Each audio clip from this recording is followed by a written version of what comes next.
Voltaire said, "Every man is a creature of the age in which he lives, and few are able to raise themselves above the ideas of the time." Plato educated the people by saying wise men speak because they have something to say.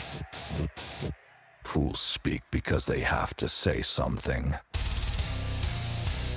George Bernard Shaw warned us, the reasonable man adapts himself to the world. The unreasonable one persists in trying to adapt the world to himself. Therefore, all progress depends on the unreasonable man. This is Razor Wire.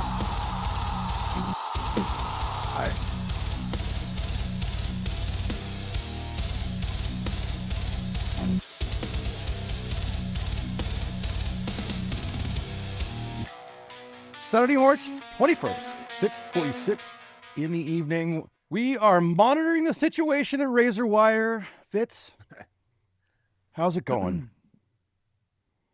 Good? Good. No, it's good. It's good. I mean, the monitoring is going good. The situation is going bad. So that's why I wasn't sure how to answer that. But the monitoring, I am monitoring the shit out of this situation. I mean, I am doing so much monitoring. I'm so good at it right now. I think we all are, because we're waiting on bated breath to see, Jesus, is a stray missile going to hit a nuclear site? Is a nuke going to be launched? Are we making peace with Iran? Are we, fuck them, we're going to obliterate them all with Iran? Is BIbi alive? I mean, again, I know we say it every week, but the narratives this week were wild. They were wild, and we got this whole Joe Kent narrative popped up, which was absolutely beautiful, and I can't wait to talk about it for about 26 seconds. It just showed how fucking phony everything is. Again, we always tell you guys, look at the body of work, right? Look at the trend. Look at how things line up, the timing of events. And you can't unsee some of this stuff now. So we're got to get into him. The most important story of the week is going to be what we're going to lead off with after beers. And that's Afroman winning his lawsuit.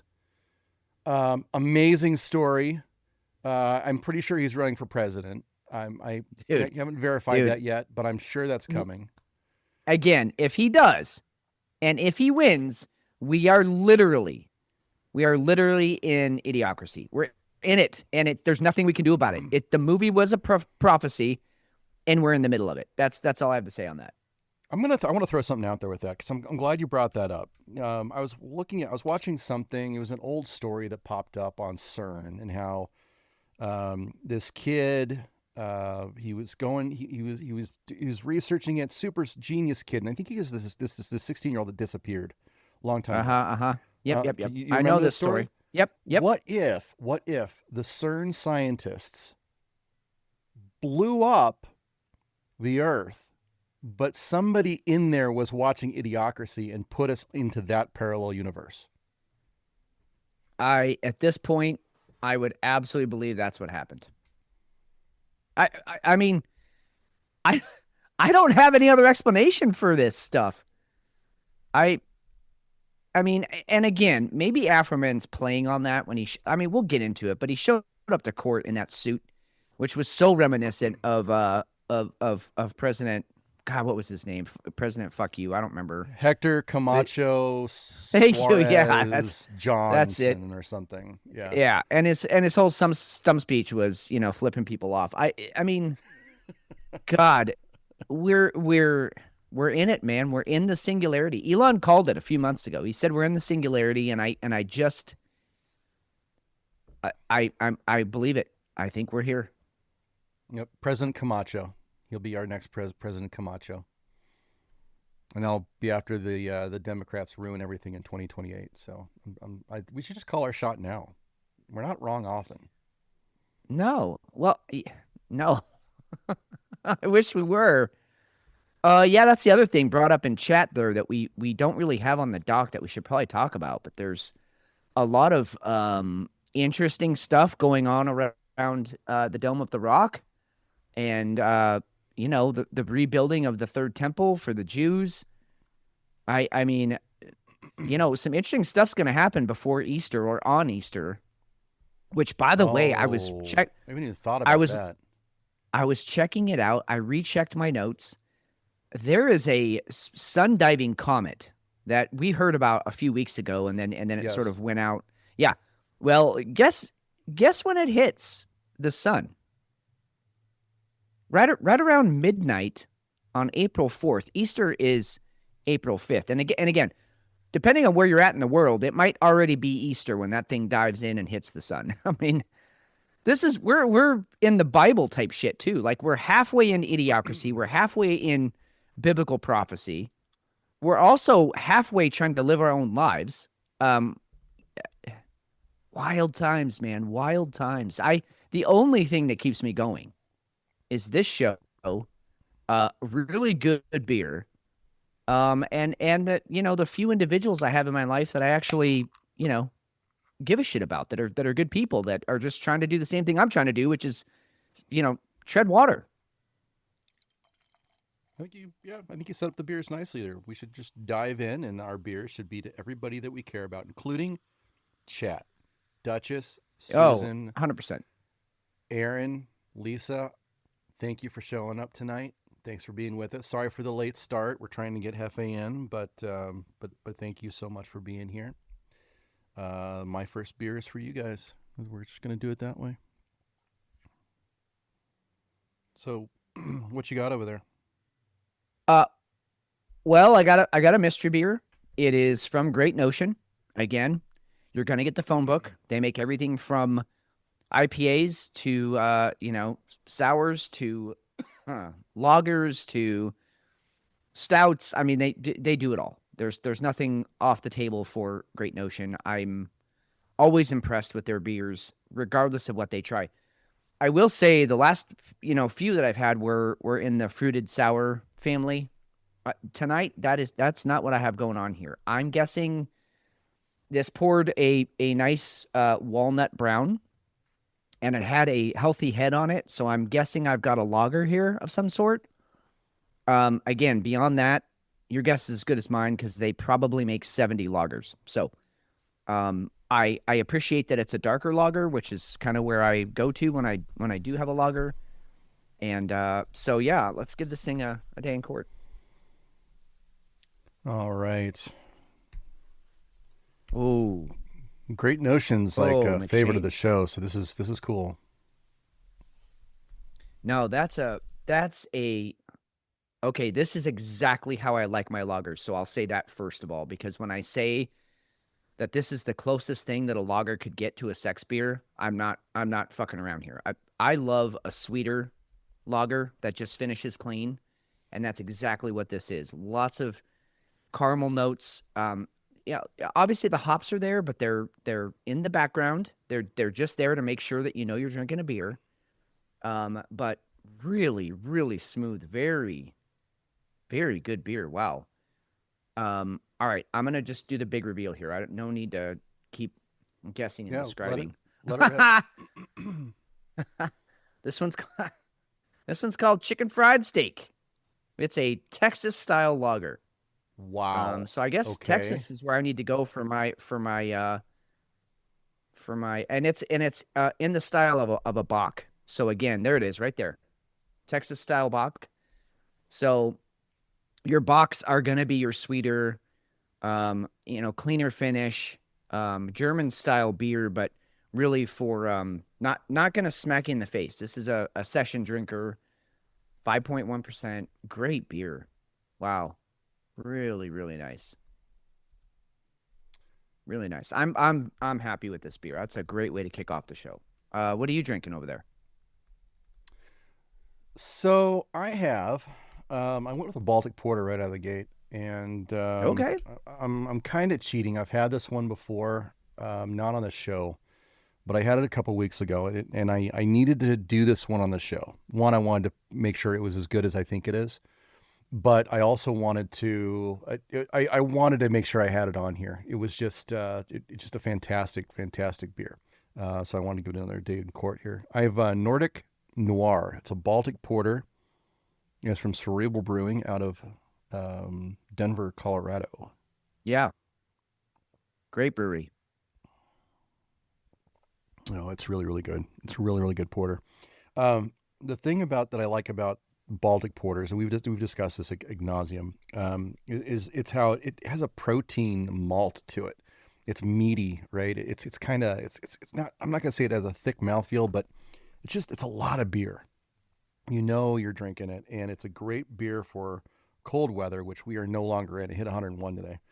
Yeah. But it still hits though, and it is a little bit heavier to start the day off or start the show off. It's a 9.5er, so we'll see how this goes. But Pace yourself, yeah. sir. Pace yourself. Yeah.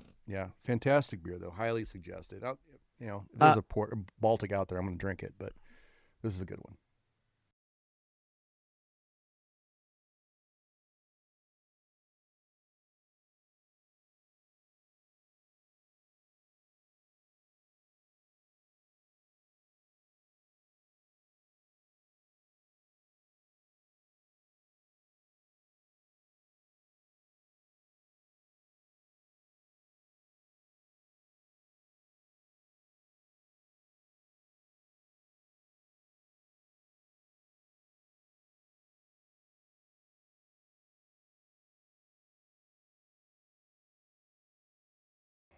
We have a new hero in America.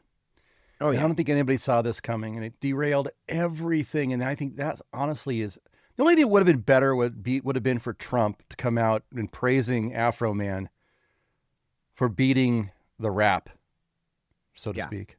Yeah, a huge First Amendment win, for all of us, and I love that he made such a spectacle and such a circus out of the entire court proceeding. And they had to take it seriously. I mean, that was the best part. I mean, you had his very, very white lawyer reading these rap lyrics as a white guy would, and cross-examining these sheriffs, these deputies that were on the stand. It was some of the best stuff on the planet. And then, of course, then the internet got a hold of it, and so the memes coming out of this have been amazing as well. What a great thing. So for everybody who's playing along at home, if you guys by now, if you haven't heard about this, I think we even heard about it and kind of blew it off at the time, like whatever, it's Afroman, or maybe not. We might have had this on the show back in 2022. Actually, we'll have to go back and look. It might have made it anyway. Afroman, who had his place raided, his home raided by the Adams County Sheriff's. I think this is out of Ohio. They raided his home on a claim, on a report, on a tip, an anonymous tip. Yeah, because guys, anonymous tips, they're coming. This is swatting. This is everything that's happened to everybody who's on the right, all the right talking heads. This is swatting. But this anonymous tip comes in, and they say that he's trafficking drugs and trafficking women, and he has women tied up in his basement. Yeah, which he doesn't have a fucking basement anyway. Right. His house gets raided. They bash his door down, and they bashed the gate. Yeah, first of all, they drove out. They took out the gate. Yep.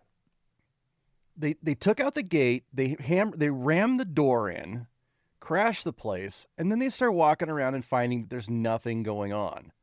They cut his cameras so that he could no longer surveil his own home. They found $5,000 there, which I'm absolutely shocked. First of all, I'm shocked that he did not have bales of pot. Yeah, all over the place, which is absolutely shocking to me. That he bales of pot and more piles of money. I mean, honestly, for a rapper like these guys, I mean, don't they sleep on their cash? I thought that's how it worked. Yeah, they make their beds out of like old people. Old times we used to make it out of hay. They make it out of piles of cash, and so only $5,000 I thought was very respectable for Afroman. Yeah, he actually, it just seemed like a dude. After all this, I mean, the grandstanding aside, the amazing patriotic American flag jacket aside, the gigantic trademark fro and his glasses that scream America. He was a guy defending his rights, and it was really, really a fantastic week to read about. These guys, and I guess what he did. Let's go ahead and give you some examples of what he actually ended up doing, because, well, hold on. First of all, he sued the sheriff's county to fix the gate and fix the door, and when he got the cash back, he said it was $400 short. He said he only got $4,600 back. Right, which he actually, when he went to go get the cash, when he went to go pick up his property, he went there with a film crew from a local news station. Yes. And they filmed them being short $400. Now they claim that they miscounted, but no, they didn't. They were short $400. Yeah. So Afroman's thing was like, look, bro, all you had to do was like make it right. Right? I mean, just fix my shit that you broke off of a false claim, which I'd like to know who the judge was that issued that warrant, because they couldn't have come in without a warrant. And that warrant was rushed. I mean, some judge probably got a call at 2 a.m. Hey, can we do this? And the judge was like, dude, whatever. I'm cheating on my wife right now. Like, leave me the fuck alone. Just do it. Like, I'll sign off on it. And so they go in, they break his shit. They find nothing. He's doing nothing nefarious, nothing illegal. And then they won't pay for it. So he makes a song. He makes a song called Yellow Poundcake. Now, the Yellow Poundcake is because this sheriff's deputy, while they were in the house, before the cameras got cut, you can see him like doing the elevator eyes on this yellow pound cake, like Afroman's dessert or whatever after dinner, right? And he's looking this pound cake up and down like it's a supermodel. And so Afroman makes this song called Yellow Pound Cake, and he absolutely eviscerates. If you haven't heard the song, if you haven't seen the video, go out and watch it. It's worth your time. He eviscerates every one of the deputies that he saw on camera doing shit. And he accuses one of being a lesbian, even though she's married. He says he's fucking another guy's wife, which eventually led to their divorce, apparently. I mean, he just is like, hey, if you're not going to pay for my shit, you're a public servant, right? I'm allowed to film you and I'm allowed to talk about you, so fuck you. And then they countersued, which was the suit this week. They countersued for defamation. That he was somehow defaming their character because he was calling them out this way, which, by the way, he never named any of them by name. He just, he just likenesses of them. Right, just clips of it and just likenesses of them and, called what's her name, the licking lesbian. And I mean, he had nicknames for all of them. And so that's what this countersuit was, that they were countersuing him for defamation on their character. And that's where the absolute absurdity ensued, and it was fantastic. It was just fantastic. Here's one of the songs. This is him walking around. I'm guessing this might be his property in Ohio, but I'll just go and play it. And we'll bring it to ya. Afroman is gonna do ya. Afroman is gonna screw ya. My proof's on the internet. They vandalized my property, my money came up short. They disconnect my cameras because they are a poor sport. They're the predators and the victims, and they're suing me in court. My proof's on the internet. Afroman will bring it to ya. Afroman is gonna do ya. Afroman is gonna screw ya. My proof's on the internet. Brian Newland is a flag. William is a pedophile. If I'm telling folks the truth, how come I have to go to trial? Newland sexting kids, that's true. Now he's stealing my money too. My proof's on the internet. genius. It's Amazing. not good. No, but and that it's was the genius. It's so simple. It's so perfect. that was the song he released right before the announcement came out that he was exonerated. That wasn't Yellow Pound Cake. That one's also worth checking out. No. Yeah. And in that one, he was like, "Fuck it, I'm gonna name all of you now." And he even called out that one cop's brother who was a fucking pedophile, and I mean, he let it all hang out at that point. And it was like you said, none of his music is great, okay, but he's a fucking hero. He is the hero we deserve this week. He absolutely it was a huge W for and I didn't we learn all this back with Two Live Crew and all the Above the Law and all those rap groups back in the late 80s 90s that they were trying to be censored by oh god, what was her name? Her and her husband. It wasn't the Cheneys, but they were trying to say that this was corrupting children, and they eventually the sort of compromise was they start. So that's when they started putting ratings on music, right, on right. albums, right? So it was for mature audiences or for for everyone, and then they had to do it for video games. That's where all that came from. Movies were the only ones that used to have ratings, and it was Yep. G, PG or R, and then you had, of course, X rated, and now, I mean, there's I don't know how many fucking ratings there are for video games. So that's where all that came from, and I thought we already established, like, you're allowed to sing about whatever you want to sing about. You can write a book about whatever you want to write about. It's called freedom of speech, and that's what he stood on, and it's apparently we still have some solid ground to stand on because he won, and it was amazing. Here's Lemon Tipper Pound Gore, Cake. yes, Tipper and Al Gore. Here's Lemon Pound Cake.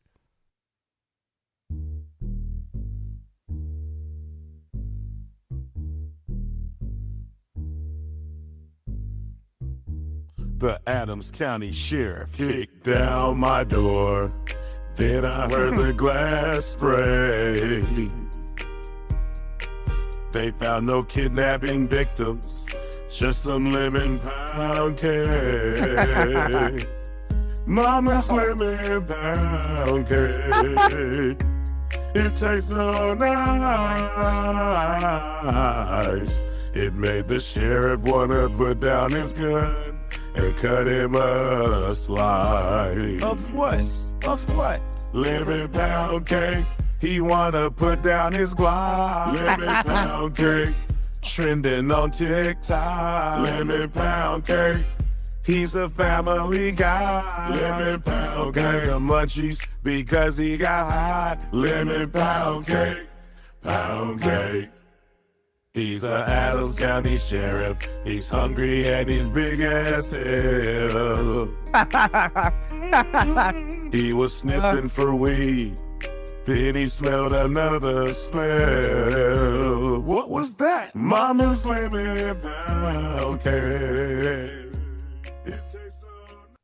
It's absolutely genius. And So in the good. video, if you watch the video, this is all. You can go to OGA Afroman, okay, OG Afroman on YouTube. The video is just a lemon pound cake, and Yep. then the script for the song. That's it. That's all that's there, and it's just the picture just kind of weaving back and forth. So simple, it gets you in a nice vibe. Like somebody was watching this and they were getting baked out of their minds. And I'm sure Oh, he yeah. was baked out of his mind when he was making this. He thought this is going to be awesome, but it was really, really well done. It doesn't. I mean, okay, he names the guys, which ended up getting Lemon Pound Cake ended up being sent to the Adams County Sheriff. In fact, Yes. a couple different Adams County Sheriff's departments. Yeah, This there was it went to the wrong one too. there was a few Adams County Sheriff Department that put out messages saying, "Hey, wrong Adams County. Like, hey, we love our pound cake. Don't get me wrong, but it's the wrong one. You want the one in Ohio.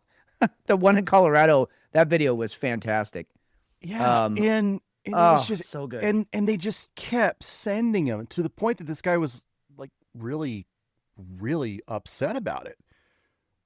Yeah, Just amazing, just amazing. I do want to here's some of the testimonies. This is from so good. This is from when they're deposed. Oh. Now this is one of the cops. Which one is this? This is Randy Walters, and he's actually testifying. And this is the guy who had to admit he's not actually sure if Afroman is screwing his wife or not. Yes. On the stand, he had to admit, I don't know, actually. So you're claiming that is the defamation statement, is that he said he had sex with your wife? Yes. And that's painted you in a false light? It's caused tremendous pain in my life. I'll get to that. We have to go through false light first. So does it paint you in a false light? Yes, that my wife is cheating on me with Mr. Foreman. But we all know that's not true, correct? I don't know. So he doesn't know. He doesn't know. I have no idea. I don't know what my have no wife idea. does on her private I'm not time. really She might sure. be. God. Oh my God. And here's this same gentleman's wife. This was actually, is this it? No, this is Sean Grooms. Yeah, this guy's wife left him. This is the one with the wife that left him, but she had to get a restraining order first, or when she did it, and it had nothing to do with this. But that's what he's claiming. This is the Sean Grooms. What did she say exactly that this played into the divorce? She was tired of hearing about it. People asking her, her husband a thief, and how could he do something like this? Or Has Mr. Foreman's posts about Sean or any of the general posts about the Adams County Sheriff's Department as a whole affected your life any at all? No. So the posts never affected.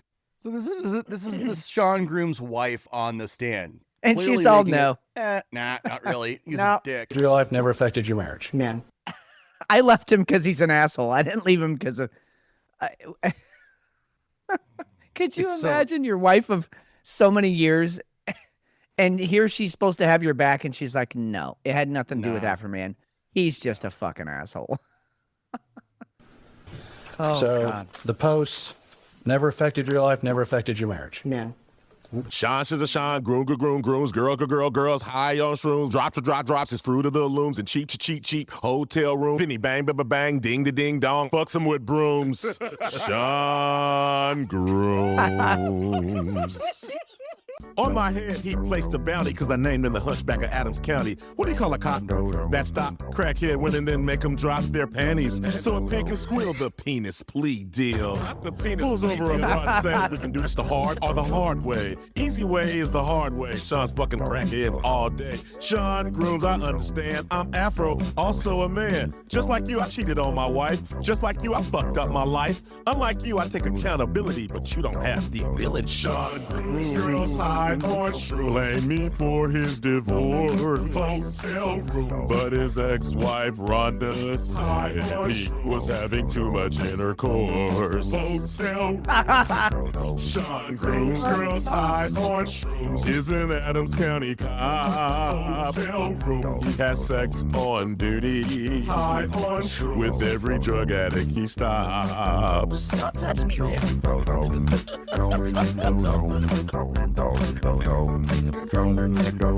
You never sought a protective order against your ex-husband, did you?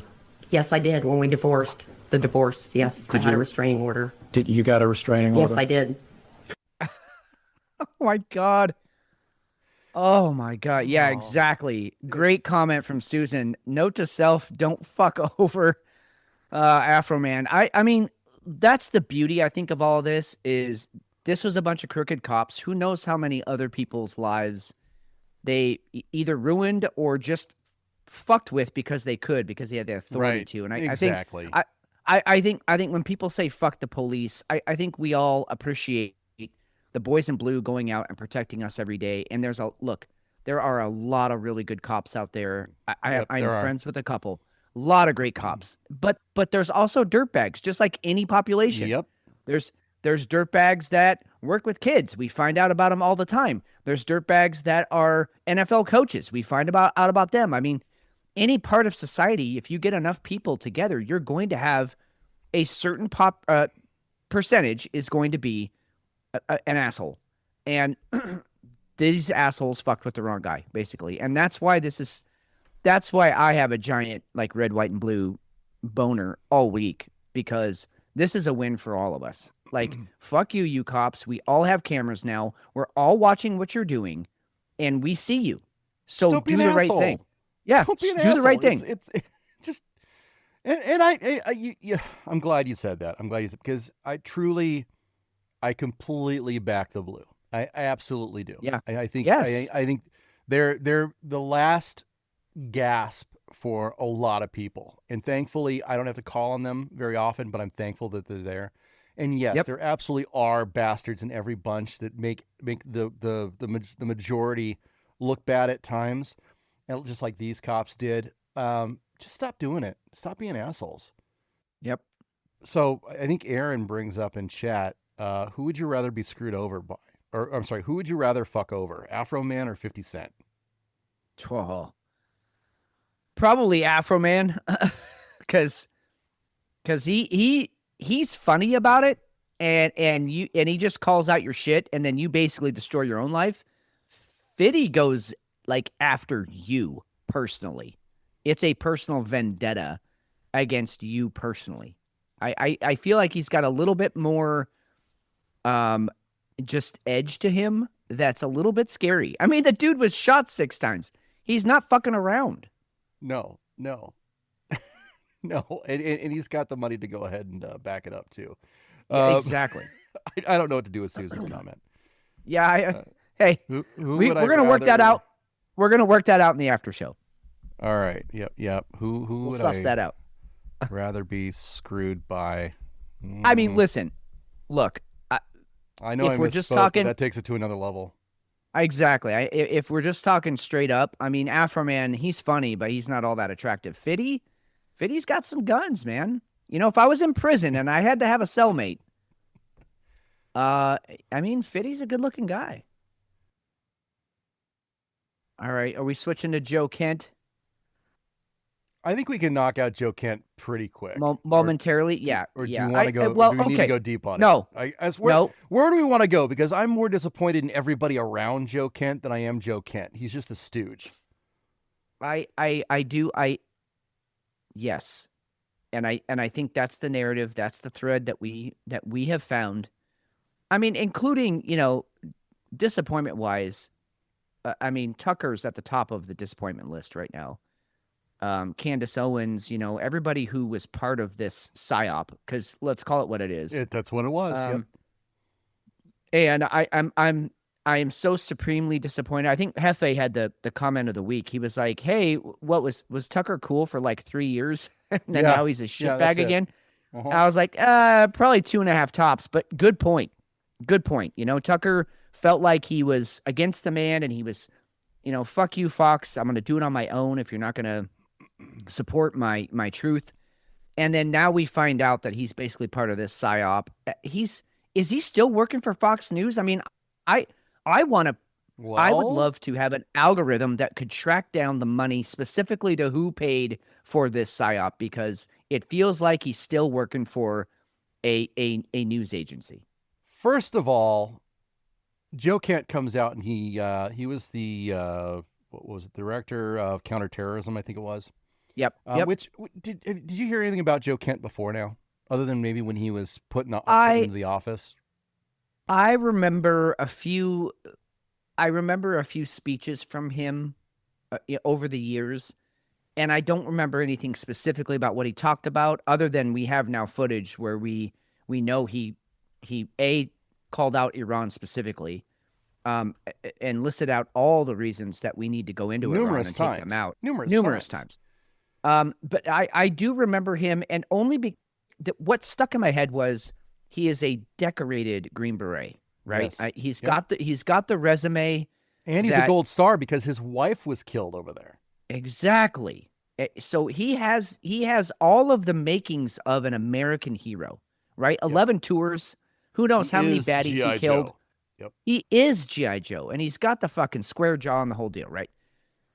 So I remember seeing his face. I remember him making comments at times, but also, like you said, once he was approved by Congress for the cabinet position, counterterrorism.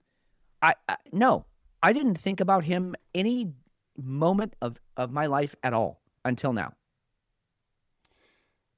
After much reflection, I have decided to resign my position as director of National Counterterrorism Center effective today. I cannot in good conscience support the ongoing war in Iran.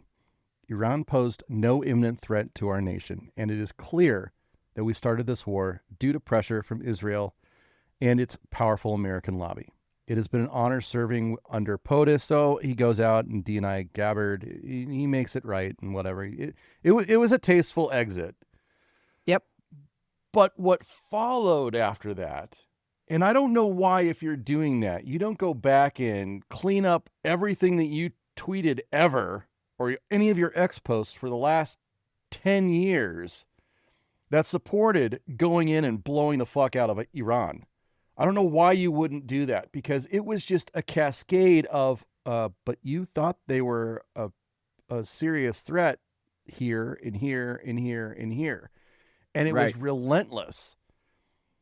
And it was really bizarre to see how that completely shook out. Yeah, and I think what's important to point out here is whether or not we went into Iran. Right now, the narrative is that seems to be coming out of sort of, that's bubbling up to the surface, is that Israel basically said, look, we're going to go into Iran and you can come with us, saying this to the U.S. or to Trump or whoever.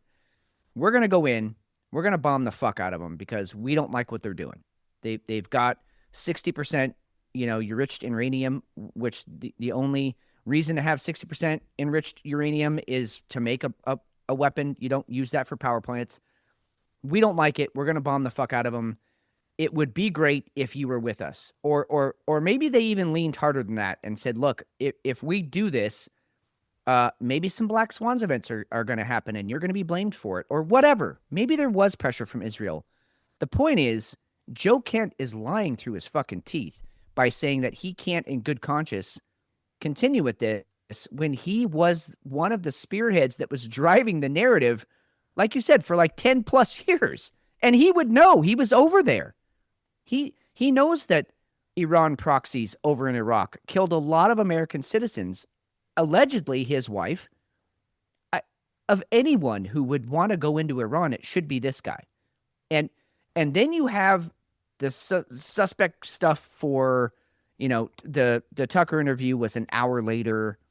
And then you start going, wait a minute, and even that was sloppy. Like you said, he should have gone back and erased all his shit, but give it a week and make it sound like Tucker was just begging you to come on a show and you finally reneged and said, okay, I'll go on your show. An hour later, that's right there. That just shows you this was all planned beforehand. Nobody does. It absolutely was. Nobody is that ready to jump on something like this unless you've been waiting for it for weeks. And here we are. And it sucks. The whole thing sucks because, and again, it feels like it was done to further divide us, because now you have people that are like, see, we're over there in Iran and we shouldn't be. And then you have the other people that are like, fuck Joe Kent. He's a traitor. Another line of division that you cut in the pizza that is the United States public. You're black, you're white, you're Republican, you're Democrat, you're gay, you're straight, you're trans, you're everyone else. Whatever line they want to draw, this is another line now to get other people to be pissed off about something else. The war with Iran talk is very black and white in a gray world. Iran has been at war with the U.S., the U.S., since 1979. I don't know what else you need just there. We also have Kent U.S. Congress, October 7, 2023. Joe Kent condemns attacks on Israel and Biden-Perez weak leadership. I'm saddened and angered by the violent attacks against our ally Israel. Hamas' unprecedented violence is made possible by the Biden administration providing. Now, granted, he's trying to get in Congress, right? He's trying to run. He's trying to make sure he's got some balls in there, right? Right. That's why he's doing it. Yeah. And Biden did suck. Oh, he absolutely did let's- suck. right, Well, right. He Biden just- only said don't. Biden's thing was don't. Just Yeah, don't. yeah. That was Let's that play was it. his Let's play it deterrent. safe. Yeah, play it safe. Providing the number one sponsor of terror, $6 billion in sending over $300 million of our tax dollars to assist terrorists in Gaza. Biden has consistently enabled Iran and its proxies to indiscriminately attack Israeli citizens. So he's very consistent, and there's much more than that. Go to show notes, razorwirenews.com. You guys can look at them there. It's all in there. We've got a ton of this stuff in there for you to go and look at. But like what you were saying, though, he comes out and he drops that little nugget, right? And he's going to leave his position. And then all of a sudden, he's on with Tucker Carlson. He has a speaking engagement with Catholics for Catholics. He's on Candace. You have numerous stories coming out from RT, Iranian state media, Hamas, aligned with the Quds news network, Turkish state broadcaster, TRT, Sputnik Brazil. You had Jackson Hinkle, Marjorie Taylor Greene, Max Blumenthal. It was enormous, the amount of outcry that came from this, and it was all coordinated. We've talked about these coordinated PR events, let's just call it that, where the Democrats come out and they just say the same goddamn thing. And everybody's got the same X post. It comes out at the same hour. It's a virtual. This was the same effort. Same playbook. Which makes you, it's the exact same playbook, which if you're not paying close attention, oh, look, Marjorie Taylor Greene even came out. Maybe I should go ahead and I should stick with her. But if you sit back, from 50,000 feet and you're looking at it and you're going, well, no, you guys are all absolutely fucked up. And then to find out today, I did a little bit of research. I saw a post by Laura Loomer. I'm like, okay, well, she's sometimes accurate and sometimes not. So she posted this thing about Megyn Kelly and Megyn Tucker Kelly, Carlson, working for this Red Seat. What the hell was it? Red Seat Ventures. Ventures, yeah. Yeah. So I wrote a story, throw it up on Razor Wire News. You guys can go look at it there, obviously. But they're all owned by Fox News. They say they're independent, but Tucker and Megyn Kelly both work for Fox News. Fox News owns this venture ship. Well, there it is. Other podcasters, well, check this out too. I mean, the other podcasters that are attached to this, we're talking about Gutfeld. Let's see, where were they? Dr. Phil, Mike Baker, Barry Weiss was in there, Bill O'Reilly, Dr. Jesse Phil, Kelly, Eric Boiling, Dana Loesch. I mean, there's a lot of people that are connected to this, and Fox News is actually backing them. There's nothing independent about this. So now when you see Tucker do one of these interviews, which he's had several lately that are highly questionable, with the most recent being this weird one with that CCP professor. Yes. He suddenly has Dr. Zhang. Dr. Zhang. Zhang. Yeah. And I'll tell you my first thought when I read this, because you found this, like you said, you never know with Laura Loomer, but you click on it. And again, in full disclosure, I mean, if we're being completely honest, that could be a psyop too, right? Oh, that totally could be. It totally could. Right. We don't know. We didn't do the research on that, but it's plausible. It's counter PR. It's counter PR, and right? I mean, that's what it is. And it's the counter side. And it does make me really. My first thought was, holy shit! That first really big interview that Tucker had with Putin. Who was pulling the strings on that, really? Yeah. Who? I want to know. I really want to know. Tucker came out and said he's fully independent. He doesn't need anybody. He can make his own money. And he is, look, he's independently wealthy. He could probably do all this shit for free if he wanted to. But there is a weird thing about money that when you get a certain amount of it, it's never enough. I think a lot of people that listen to this show, if we were making $200,000 a year, we'd be happy with that. And we could just sit back and go, okay, we're good. My family's taken care of. I paid off my car. I'm paying off my house. I can play a little bit on the stock market. I'm good. But there's a certain point, and I don't know what that point is. It's different for everyone. But where you have $1 million in the bank or $5 million in the bank, and you're like, fuck it, let's double it. Fuck it, let's double that. Fuck it, let's make it stack. And I feel like Tucker's got a little bit of that bug in him. The way he talks, the way he sort of intimates at things. Yes, dude, because he talks about it constantly. I don't need the money. Nobody is paying me because I don't need the money. He talks about it. He's all the time. overcompensating. At least once a podcast. Exactly. The only guys that talk about not having a small dick are the guys with small dicks, right?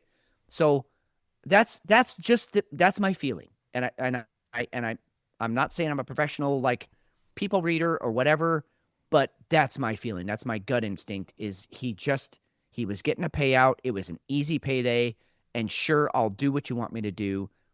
You have this Joe Kent narrative. Boom, I'm on it. And here's the thing, McShane, too, that really clued me into that a bit, because you listened to that interview before I did, and you on our chat, you said, "Hey, I had to skip the first 20 minutes of Tucker, posturing." It was awful. Right? He does this. Yeah. Okay, right there, it was he had to set it up. He made Joe Kent this war hero, and that he was somebody whose morals couldn't be questioned because he'd done 11 tours. And it was like, hold on, dude. How about you just present the material and let me decide? You're setting up whoever's listening to this to think one way about it. And I resent that these days. You can't do that anymore. We see through it. Stop telling a narrative. Just let me decide. He's clearly not objective anymore. He's No, clearly he's not. objective anymore. He did the same damn thing with that Mike Huckabee interview that was just off the wall, and where he was pretty much a rabid beast trying to ram home the Israel lobby. And it was just very, very strange. And if you have to sit there and set it up, like you were saying, if you have to sit it up the whole you have to posture everything and set the stage, you're clearly making it known that this doesn't stand on its own. Exactly. Not like Hefe. Not like Hefe. Hefe stands on his own every goddamn day. Hefe's standing on a tripod every day. What's up, man? How's it going, guys? Good. Good. Great. How are you doing? Great. I'm okay. I'm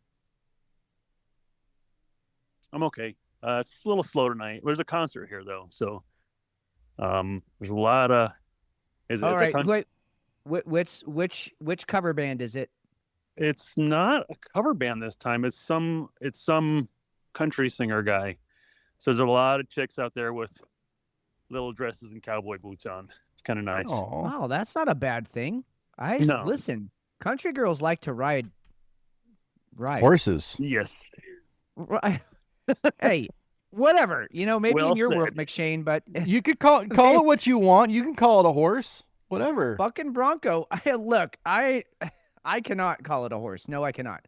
But they like to ride so. Back in my saddle again. Oh, So I God. had I have a farm report, and I was also working on a game for tonight, but it was, I'm not going to give away the idea because I'm still working on it, but it didn't develop like I hoped it would. It's okay. So there's Sometimes no game. Hey, you know what? hey, hardest working guy in podcasting right there, admitting that there's some details that need to be sussed out. That's okay. I appreciate the honesty. That's great. Yeah, the farm report is golden though. So Yes. step in for that one. Yes. So go ahead and ask me, how things are in the state of the world and stuff if you want to. McShane. Hefe, how Yeah. are things? How's the state of your world? Well, thanks for asking. Back in the COVID days, Oh. you remember when a certain country singer passed away from, I don't know if he had COVID or not, but it was right in the COVID area. Kenny Rogers. I do remember that. Yeah. And to hold him. yeah, and everybody made the the memes and the jokes about he knew when to hold them, when to fold them, and it was cute and funny and whatever. But now now Chuck Norris. I know. And there's nothing cute or funny about it. I mean, they're funny memes. Of course there are. But it's, man. He was done with life and he moved on. I'm going to go fuck with death now. That's why I'm taking it. Yeah. I conquered this. I'm going to go do that now. Yeah. Yes, the memes were amazing, but and again, I think it's important when we sort of dive into Chuck Norris, and we can do it now with Hefe here for sure. Yep. But one of the was it the Times, I think, that wrote their little headline about Rob Reiner, and he was this and he was that and he was amazing and he was this great guy when actually he was a piece of shit politically, a piece of shit. And then Chuck Norris was basically like, yeah, I'm a conservative, but I'd rather kick you in the face. Right. They made that an issue. Yeah. And I just, it's that kind of bipartisan, again, the divide. It's like trying to further divide us on who you're going to side, who your sad died. Right. I mean, it's like, fuck me. Just let us grieve about whoever we want to grieve about. Fuck. Yep. And it's not going to get any better anytime soon, the divide. No. It's going to only get worse. I mean, and Chuck Norris, not only was he legit probably one of the most badass fighters to ever roam the planet. I mean, his kickboxing against Joe Louis, that match is still, I watch that. I shit you not. I watch that probably once a month. It is the most brutal fight. Those guys were literally trying to kill each other. He was a friend of Bruce Lee's. He was a friend of Muhammad Ali's. I mean, he was a very well-respected. Steven Seagal that's the only guy he said he never wanted to fight. I mean, like across the board, everybody's like, no, he was a legit badass. On top of that, he probably started the ridiculous action star genre, right? He was the first guy before Rambo, before, I mean, Stallone had done Balboa, had done Rocky. Schwarzenegger hadn't done shit.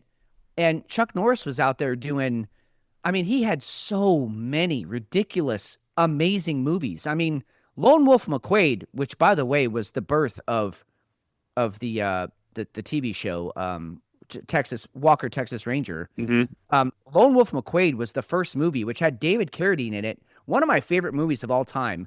If you haven't seen it, go do yourself a favor this weekend and go watch it. It is a fantastic movie, and it is an example of not only who Chuck Norris was, but what movie making was back in the early 80s, because it was fantastic, and he really set the stage for, again, the Stallones, the Schwarzeneggers, the fucking British guy. Why can't I think of his name? I cannot think of names today. Statham. Jason Statham. Yeah. I mean, just go down the list of everybody who was in the Expendables, right? All of those guys owe their career to Chuck Norris doing amazing kung fu, karate, ridiculous, dumb movies that we all loved. All the Delta Force movies. I mean, come on. He was the 80s. He was, yeah. Missing in Action. I mean, these are, don't get us wrong, these are not good movies, right? They're not no, good but movies. They're great movies. They're not good, but they're great. They're great because it's foundation action junkie genre. Mm-hmm. And you cannot help but not love it. A force of one. Good guys wear black. I think that John T. Booker, that was the one where he that was the character that he actually ended up playing again in Expendables 2. And one of the greatest, one of the best scenes in that movie, which was not a good movie either, which kind of lives up to his the whole genre. I think that's the whole point. Was where you've got this whole crew of the Expendables. They're going in there. There's like hundreds and hundreds of guys. They're on this street and they're all being shot up. They don't have enough bullets, and all of a sudden, every one of the enemies die. Like all of them, they're all dead. They're all shot up, and then all of a sudden, out of the blue, out of the smoke comes John T. Booker. Yep. And they left the scene so that he could tell a fucking Chuck Norris joke about the snake, the cobra biting him, and then after 5 days of pain, it died. So it was absolutely the guy was unique. He was fantastic, a force of nature, just fun. The guy was just absolute fun. By the way, he was also a prolific author. I don't know if people realize this. He wrote at least 12 books. He might have written more. I've read 5 of his books. One of the reasons that I decided to turn around that day and go walk into the martial arts studio that I did all those years ago was because I had literally just finished Against All Odds, which was a great story. It's Chuck Norris's life, basically, and how he, went from getting his ass kicked in the streets to, like, I'm going to take control of my life. I'm going to take control of my life, and I'm going to learn how to fight so these guys can't control me anymore. And I had just finished that book like 2-3 days earlier. And so I'm not saying Chuck Norris was my inspiration, but also there was something in there because I turned around that day when I hadn't before. So I've, like I said, I've read at least 5 of his books, maybe a few more. He's a great writer. I mean, he's a philosopher. He wrote books on Zen and how to bring Zen into like modern day society. Secret Power Within, Zen Solutions to Real Problems. That's a book I've got right here. I'm looking at it. The guy was a fantastic human. And for the Times to, make the headline that his politics are going to get in the way of that, fuck off. Absolutely. Go fuck your own face. Hefe, how are you doing on did you put a bracket in? I did. You did? Okay. Yeah. Which bracket were you? For everybody who's playing at home, we did a listener bracket. I don't know where we're at as of this evening. I know Susan was up on us the first couple of days, so I don't know where we're at right now. But how are you doing? I don't know. I haven't even looked at it. I really don't. Did you name it? Did you name yourself? If I did, it's just as like Hefe or something like that. But if not, it might just be one of those, generic bunch of letters and numbers. Did you pick U of A to win it all? I did. Okay. You're actually ESPN fan 789-11-96288. Right. So you might want to. That's who I thought. That's who I thought you were. I did give myself that name, actually. That was genius. That was a really good one. Am I in first place? No, you're not right now. You have 320 points. I'm leading at 360. Susan is at 350. That's Bruce why you brought is it. at. Well, yeah, I would have hit it otherwise. Bruce is at 310, and Jay from No Clue Review, Pornstash Jay, has 290 right now. So it's the first weekend. It's a long tournament. Are any surprises from the tournament so far for you? I've lost every game I put money on, so I know Gonzaga lost tonight. Yeah, that one kind of surprised me. Not really. I mean, I don't really. I mean, I like March Madness, but I'm not a huge fan of it. So, but no big surprises yet. I got a couple bets going. I got a Final Four that what was it? Duke, Arizona. There's 3 number 1 seeds, and then Michigan is the 4th one that I have them not making the Final Four. That's my parlay. So that's what I'm rooting for. I like it. I do have a parlay that I put in that was for several different seeds that had to go right, and they were going to bounce out at that moment in time, right? One of those things. I'm doing okay so far. I still got everybody in, so we'll see how it goes. All right. Yeah.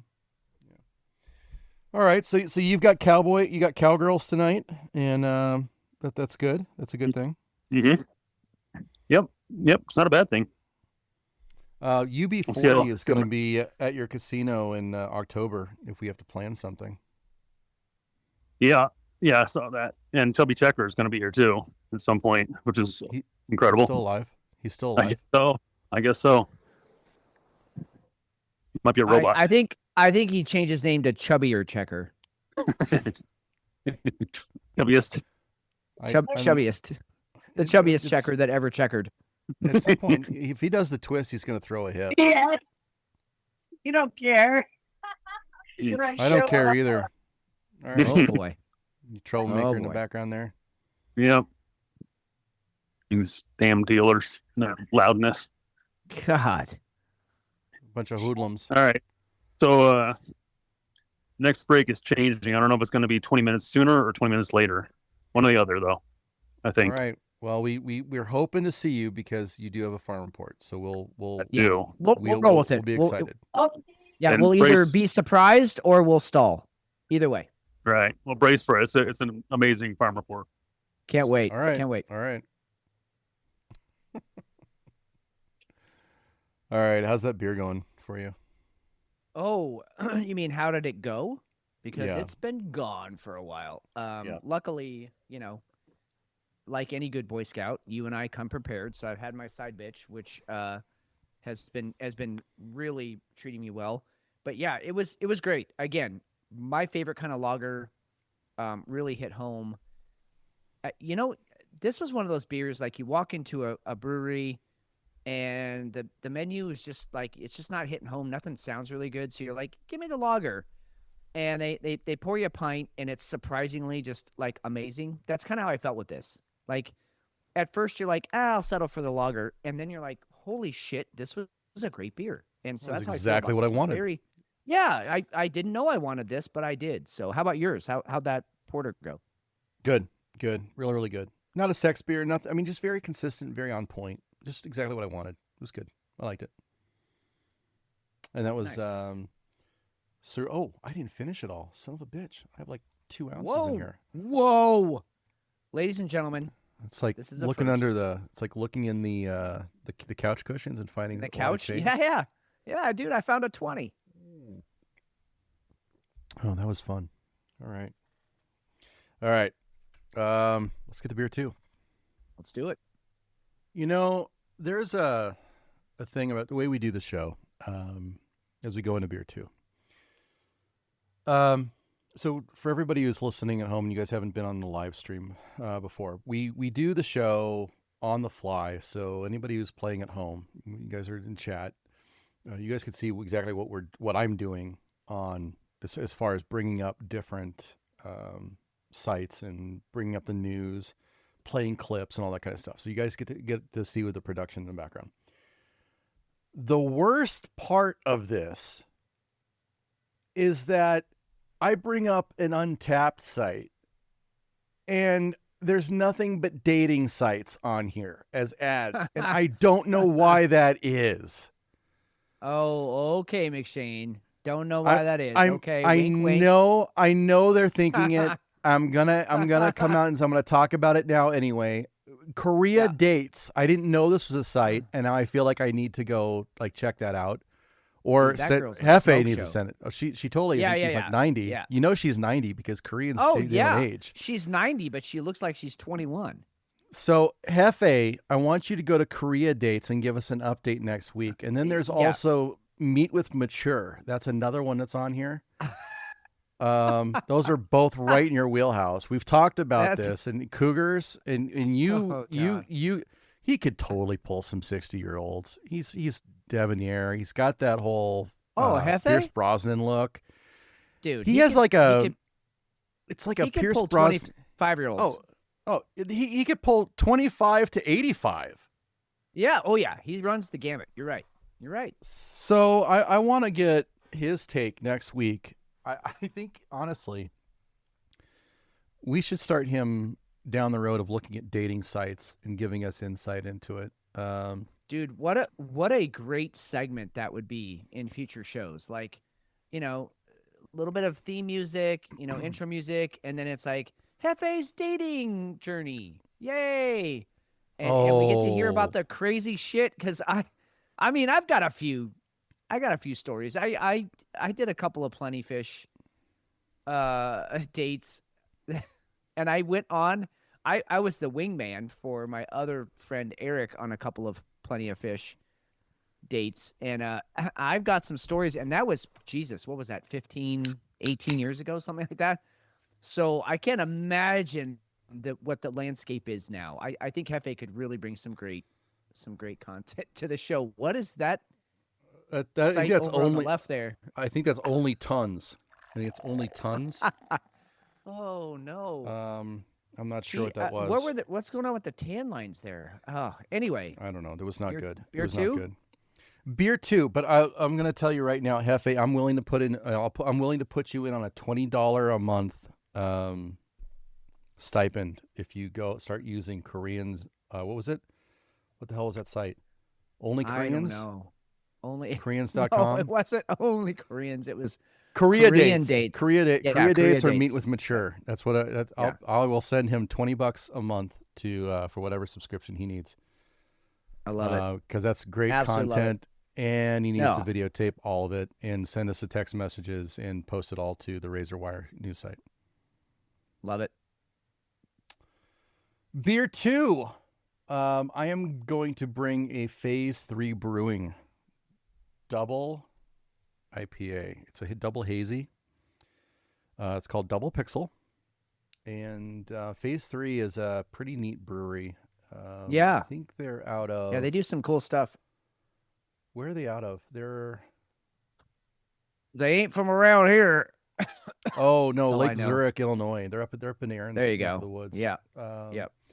So, yeah, I was craving an IPA today, and I'm always going to go this hazy. And if I could find a DIPA, then that's fun for me. This one has double an bonus, incredibly large head on it.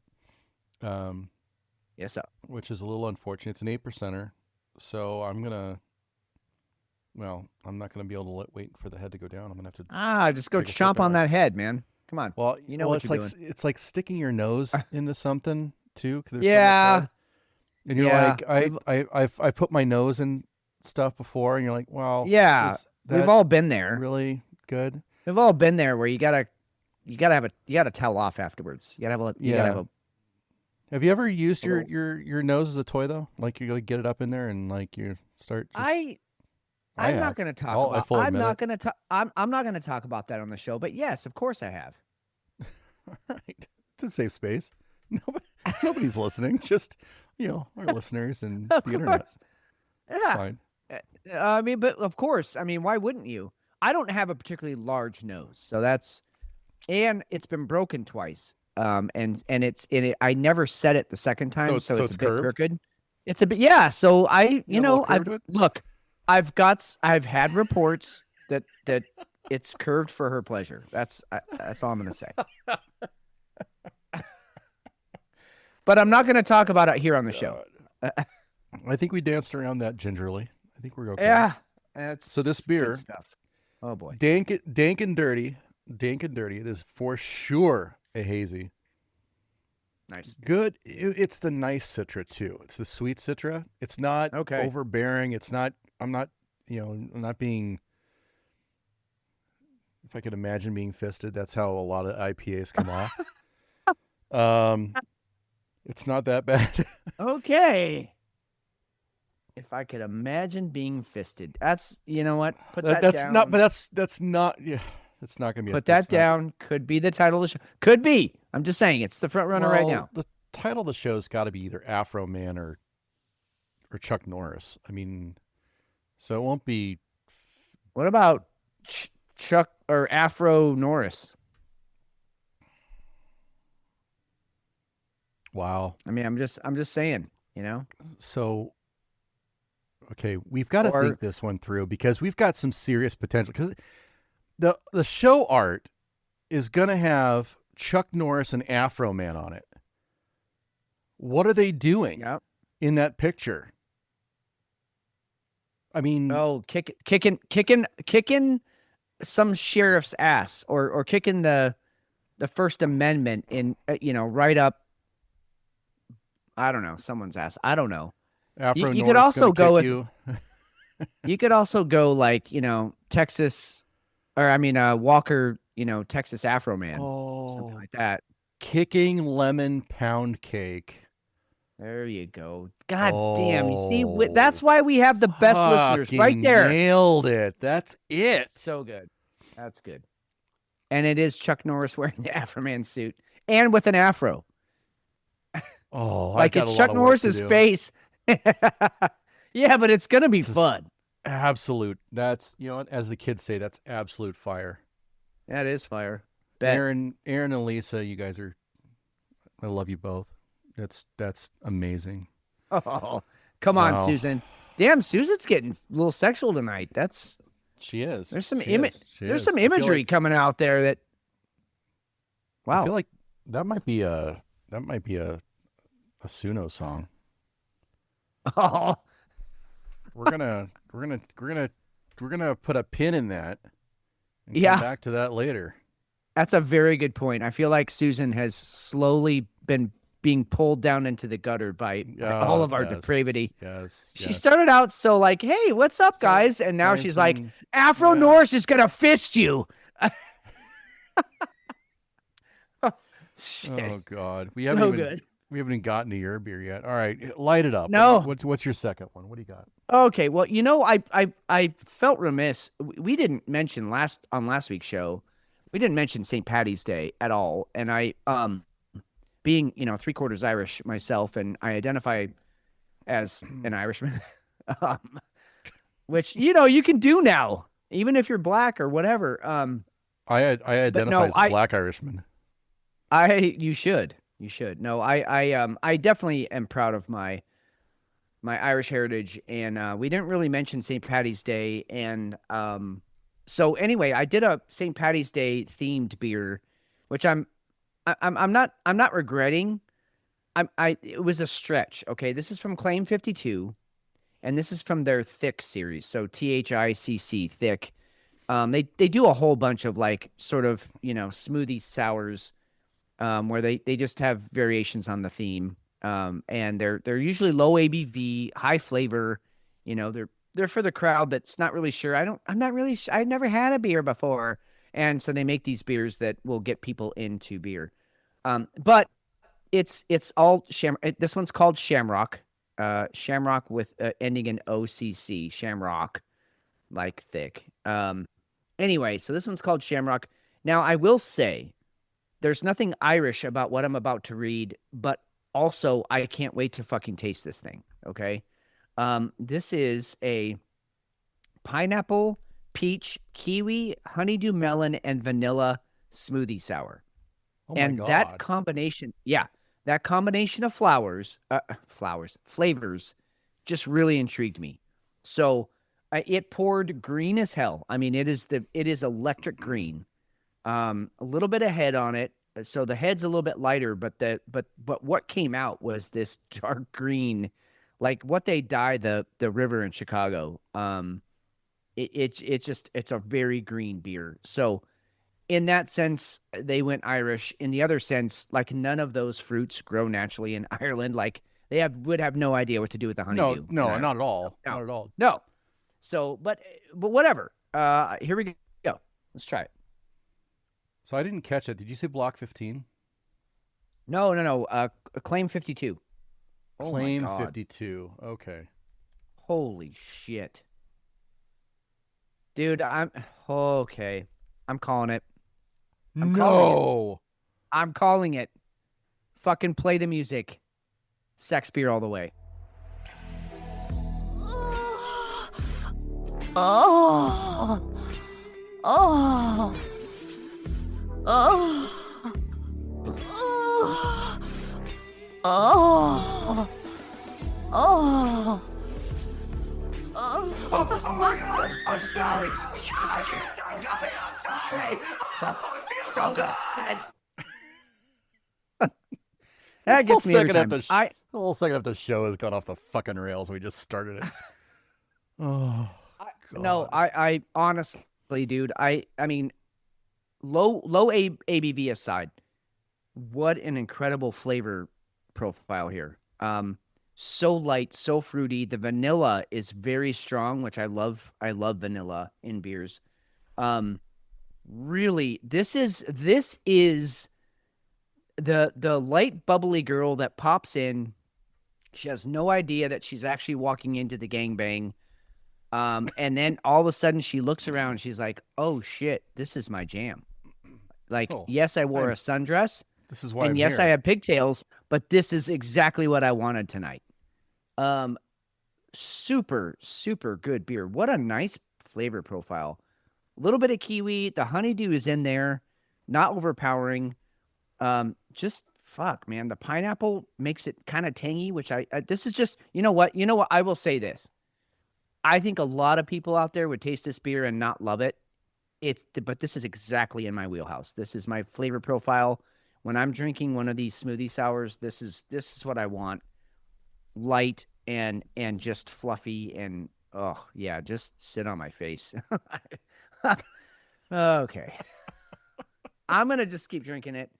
This thing's gonna be gone in 2 minutes, dude. I'm gonna finish quick.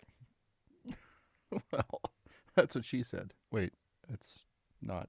No, that's what I said. She's gonna be left. I'm sorry to say, she's probably gonna be left wanting, and I will come back and I will go to work to help and things. But right now, I need to just do this.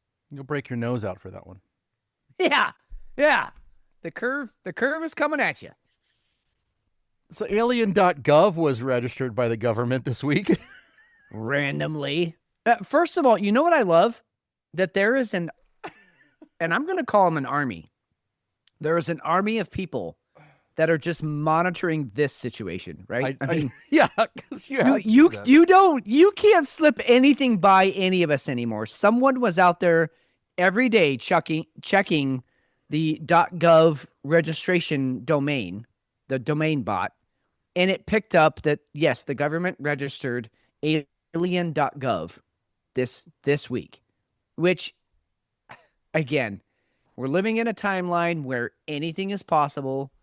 It is suspicious timing, though, when we have all of the rumors about disclosure and the Spielberg film coming out and all these things. It's like they're prepping us.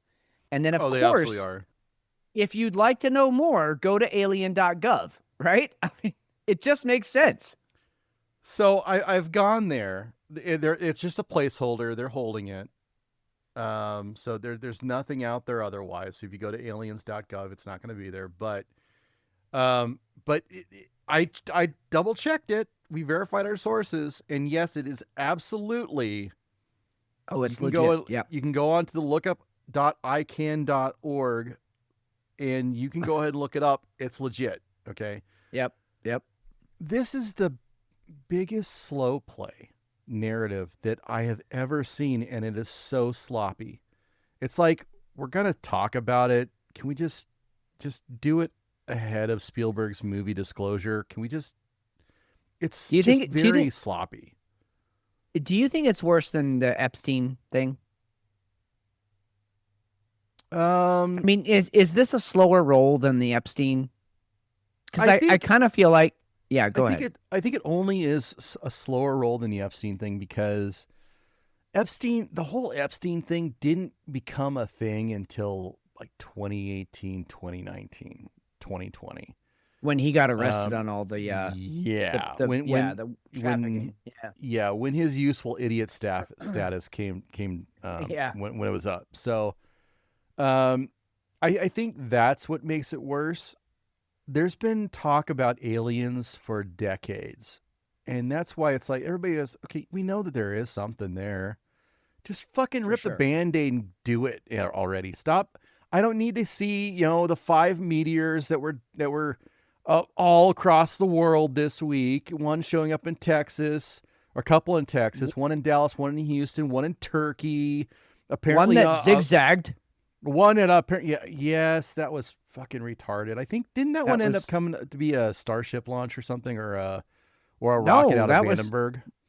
No, that was the one off of in L.A. That was that one. No, that one zigzagging and doing loops and stuff. I still have yet to see a logical explanation for what that was. That was either a drone with like 60,000 sparklers on it, as a hoax, because by the way, people ran it through Grok, and Grok said it is 99% sure it's not AI. So that was legit video. And no one's come out and explained that one.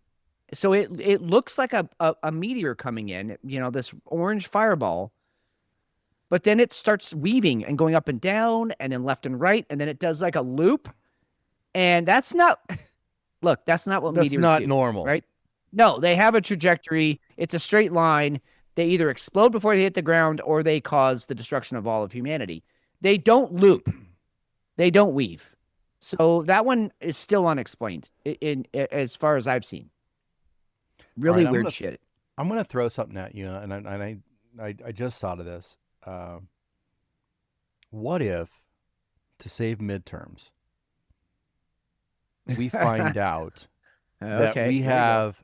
So I saw something today that we have these three... seriously, our algo... I don't post half the stuff that comes into on our algorithm now. No, because it's so fucking retarded. If you guys knew half of what we looked at, my God, you would never listen again. Yeah. Or well, actually you might, I don't know. Especially after tonight. Apparently there's these, we have 3 interstellar space destroyers, I guess, that are up in space, right? And then we've got one that's out on, there's the Vandenberg, and then there's a Hoyt, and then there's another one. We have 3 of these interstellar ships that are out there. What if, because all of this stuff is tracking that Spielberg has this gigantic movie that's coming out, right? Hail Mary just dropped, which I've heard nothing but fantastic stuff, and my youngest went to see it and he said it was great. Same. Where the machine, the CIA movie machine, is moving forward with all of this stuff. We're seeing more. What if we suddenly find out that Space Force is like this massive thing, and this is what the U.S. has had cooking since Trump 1 came in, and that's how he saves midterms? God, I first of all, just Space Force, just taking that on surface level. I mean, do you remember how much fun we made of Trump back then? Because it was so. It just it was hokey. And again, still the name Space Force is fucking lame. Yeah, but Space Force, I mean, if they'd have called it Starship Troopers, I'd have been like, fuck yeah, let's do this. I'm in. The Space Force, it sounds like something that came out of Team America, right? I mean, like the puppets are going to be like, we're on Space Force. But that all aside, I do feel like it was prescient just in the sense that, look, like you said, it's clear there's something there. We're not alone. I fully believe that. If you haven't seen some weird shit, you've experienced it yourself. I've seen some weird shit that I can't explain. And so I think I know there's something there. And so Space Force, as bad as the name is, and again, adopting the space, Star Trek, emblem, it was also awful, but okay. All of that aside, I feel like if we're not preparing for something like this, if we're not ready, we're cooked. Like, their technology just to get here is so far, thousands and thousands, maybe even hundreds of thousands or millions of years advanced from what we have. We're so fucked. I mean, it's not like Independence Day, the movie, where we can actually fight back and we're just going to expose them to a virus and then we win. It's not going to be like that, folks. It's going to be at a complete and total. If we're not ahead of the curve, we're done. It's going to be laughable. So I don't know. Maybe Trump's actually the genius that we all hope he is. I don't know. This is for Hefe. I don't know if he got to this story or not. Casino.ca. I think that's Canada. UFO hotspots across the U.S. and Canada, according to official data reports. As National Alien Abduction Day approaches, March 20th. I didn't realize we had a day. I didn't either. Right. No. Cool. It's the perfect time to ask, what are the odds of a real close encounter? Every year, thousands of UFO sightings are reported across the U.S. and Canada. While many are dismissed as hoaxes, or simple misidentifications, some remain unexplained. We analyzed data from the National UFO Reporting Center alongside social media discussions to uncover the states, provinces, and territories where unexplained aerial phenomena are most frequently reported. Here are the key findings, Fitz. Delaware has been crowned the alien abduction hotspot with one reported sighting for every 928 residents. Wow. Washington. Now, it doesn't say Washington State or Washington, D.C. I'm assuming Washington State. Yes. Oh, no, yeah, no, I'm sorry. it's No, I'm sorry, it does. It's actually Washington's the capital. Oh. No, it says UFO capital of the U.S.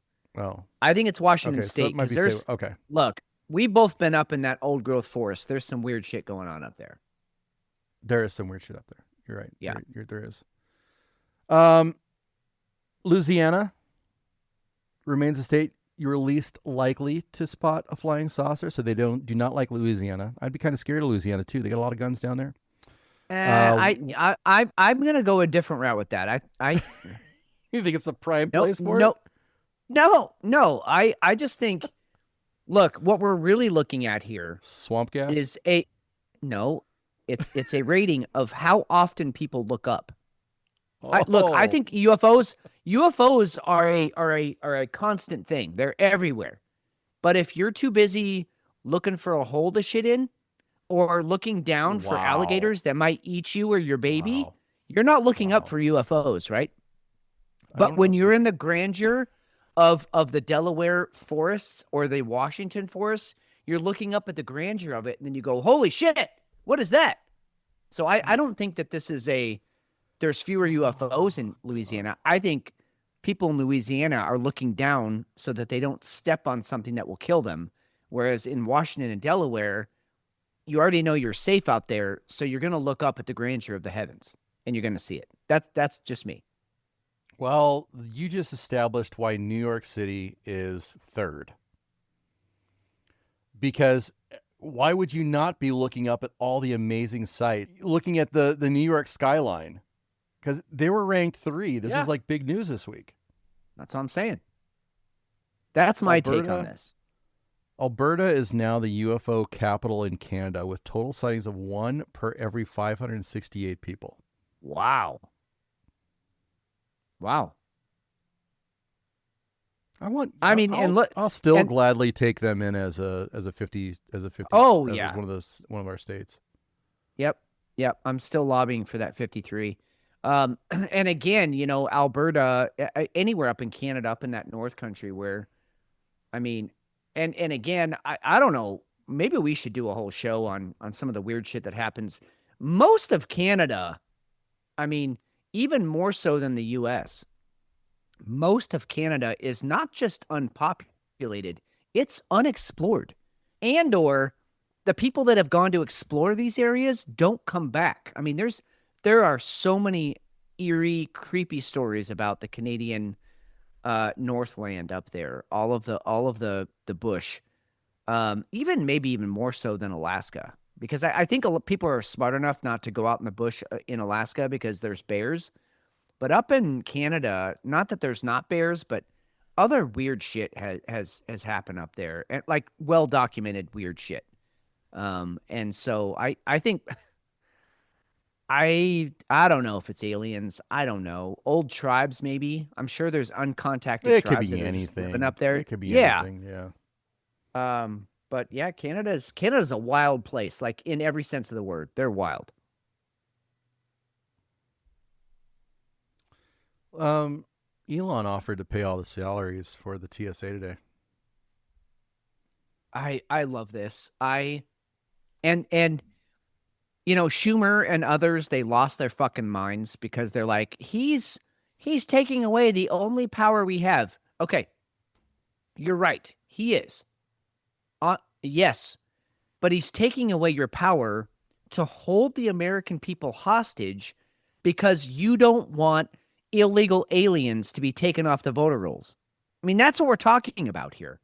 Like, if it was about veterans, services or the rights of unborn children or something like that you want to take a stand on and you want to do the, the Gandalf, you shall not pass, fine.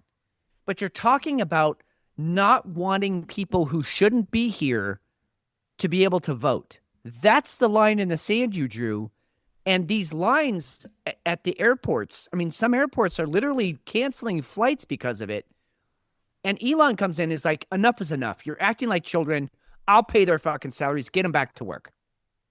And then Schumer's like, no, you can't take away our only power. Look, if that's your only power, then you're doing something wrong. Your power should be, hey, we're righteous and we're going to stand on something, and we have the backing of every American voter because they want the same thing we want. That's not what you're standing on. You don't, nobody wants what you want. And so you have to exert this ridiculous political power. You have to hold people hostage over it, and it's absurd. And Elon said enough. And so then Trump comes out. You please go ahead with this, because this was amazing. It was a great idea, by the way, by Trump. If the radical left Democrats don't immediately sign an agreement to let our country, in particular our airports, be free and safe again, I will move our brilliant and patriotic ICE agents to the airports where they will do security like no one has ever seen before, including the immediate arrest of all illegal immigrants who have come into our country, with heavy emphasis on those from Somalia, who have totally destroyed, with the approval of a corrupt governor, attorney general, and Congresswoman Ilhan Omar, the once great state of Minnesota. I look forward to seeing ICE in action at our airports. Make America great again, President Donald J. Trump. And it's been proven, it's a fact, that there's virtually no control when it comes to ICE letting people go through, when it comes to they're being illegal or not. They don't stop anybody for that. They're, especially the money that's been the TSA doesn't. They don't. You could go through with bags full of cash and it's totally fine. No, there's nothing that ever happens to anybody. If ICE went in there, it would be a completely fucking different story. I loved that he dropped this.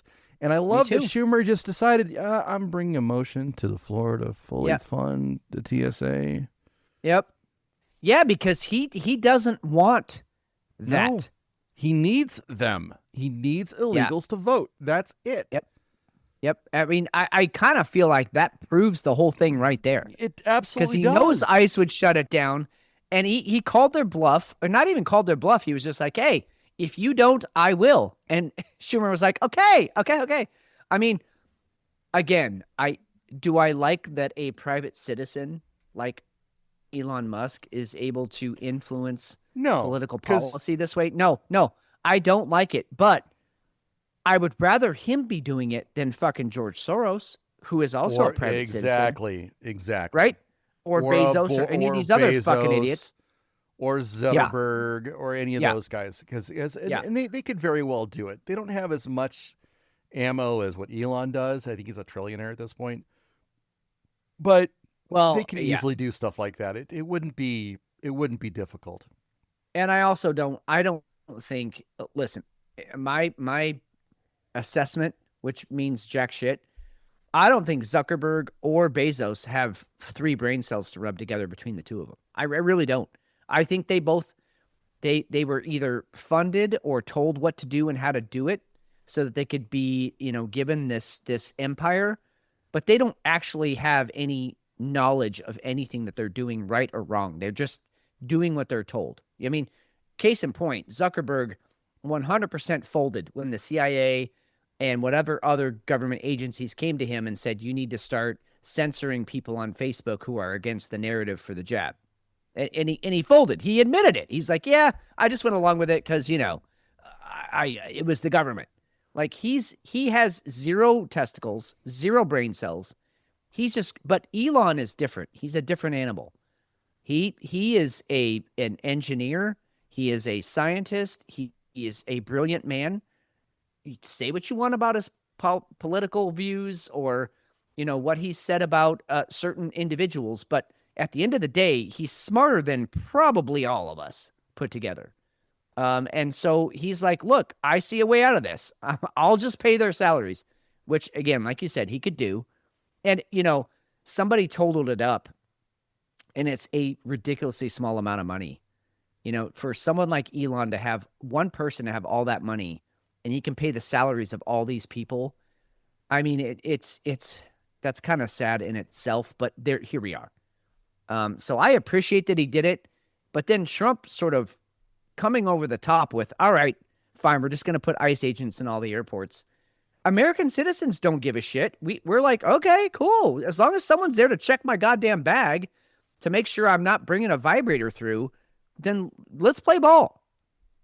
And Schumer just folded like a deck of cards. I loved it. I thought it was an amazing turn of developments this week. I want more of that, much more of that. Well, I hope it still happens because it hasn't been brought to the floor yet. So True, we'll see. true. And then we also have, Yeah. we've also got Easter. You know, we've already talked about Easter coming up earlier in the show, and we have that Easter weekend, which is going to be a lot of travel and stuff like that. We're talking about 4-hour waits, 5-hour waits. Well, it's spring break right now. through the TSA. Yeah, it absolutely is. It's spring break, so it's already bad. It's only going to get worse. Do you remember the name of the communist group that Sing Jackass is running? The pink ladies. What the hell was it? Code Pink. There it is. That's what I meant. Code Pink Oh, these fucking idiots. has gone. And they're very proud of it. Here, let's just go and let's let them talk here. So we're on the plane now, getting ready to go to Havana, Cuba. We have this entire charter flight full of people, and as important, full of medicines. And we're so excited to be with the Cuban people and show our support, show our solidarity, and to say that this cruel, inhumane, barbaric policy of the Trump administration has to go. So Code Pink. I'm sorry. Go ahead. Go ahead. God damn it. No, go for it. Go No, ahead. God damn it. I'm sorry. What policy do we have against Cuba that hasn't been there since the 60s? What did Trump bring in? Are you talking about when we took out Venezuela and they can't get oil anymore? Is that what you're talking about? We took out Venezuela. We took out Iran. Yep. We're stopping Venezuelan ships that are flying under a wrong flag. Nobody can deliver any oil to Cuba. We're not blockading it either. Everybody's just like, nah, fuck that. We're not getting near there. It's not even an official thing. But the Democrat Socialists of America are going to Cuba to support communism. Basically, that's what they're doing. Yep, that's what they're doing. And there's blackouts because you have no oil. Because your infrastructure 100%. is so bad. Yep. Because you've been in 60, 70 years of communist rule, which has driven your country into dog shit. And you're defending that? Don't let them back in the country. Please don't. No, exactly. No, just stay there. You think it's so great there? You want to help people? Stay there. That's exactly what I was going to say. You took the words right out of my mouth. Just fucking no more flights out of Cuba. I don't care if you're an American citizen. I don't care if you were born in fucking Cleveland, Ohio. You stay there, you fucking idiot. And you're right. That's basically what they're saying is we support the regime that's been in power and kept their people repressed under the thumb of communism for 60 plus years, 70 years at this point. And we're going to support that. Again, these people have completely lost the narrative. They've completely lost the forest for the trees. They have no idea what they're looking at anymore. They're so fucking focused on the bark beetles that they don't realize that an entire forest is being destroyed. Like, stop trying to save the beetles and realize the fucking forest is dying and we need to cut it out. The cancer needs to go. They don't see it. Here's Hassan Piker trying to broadcast from his 5-star hotel in Cuba. He's part of the Code Pink flotilla. I was saying, tourism is the lifeline for the Cuban economy as it stands currently. The government has very limited resources, and the American government makes it illegal for Americans to stay wherever they want when they're in Cuba. They have to stay in what they've declared as 5-star hotels, right? I'm telling you all this because, like, even the 5-star hotels are not like, you know, they're... This douchebag is complaining about his hotel that he's in. Meanwhile, the rest of the nation is in squalor and has no power and completely blacked out. Dying. And he's sipping. What I can only imagine is like a cappuccino or something. You have to notice that. Oh, I missed that part. Watch him. He's about to take another sip of it. Watch this fuck face. Watch him. It's not like it's what the American government has. He's got a fucking espresso in his hand. Yeah, it's He's drinking espresso. a fucking espresso. That was made out of a like $5,000 machine, I'm sure. Those espresso machines are not cheap. No, this is the fucking guy who beat his dog on camera. Oh, right. But regardless, in comparison to the situation on the island, it's prosperity pretty much, and experiencing that dichotomy is like definitely fucked me up. Definitely. While he's drinking, he takes a sip $15 espresso in his little cup. Fucking jackass! Oh my god! It's this entitlement that I want to slap the shit out of him. My God, I don't know. Like how do people get through that life? And it's just for clicks. He doesn't give a shit. He might not. Even I think. Well, right. He might not be, and I think for someone like him, I don't actually think I don't think he's smart enough to be able to distinguish between truth and fiction. I think whatever he thinks is true in his head is actually the reality for the rest of us. I don't. That's really it. I don't actually think he's smart enough to realize that he's doing it for clicks. I think he really believes what he's saying, and he's just that far out of touch. I'm so glad we're not like that. Oh, God, me too. We'll talk about, other warped shit, but not that.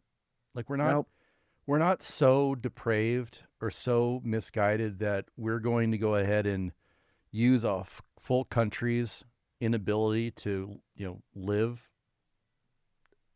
as a backdrop for clicks. And there's people that feed into that shit.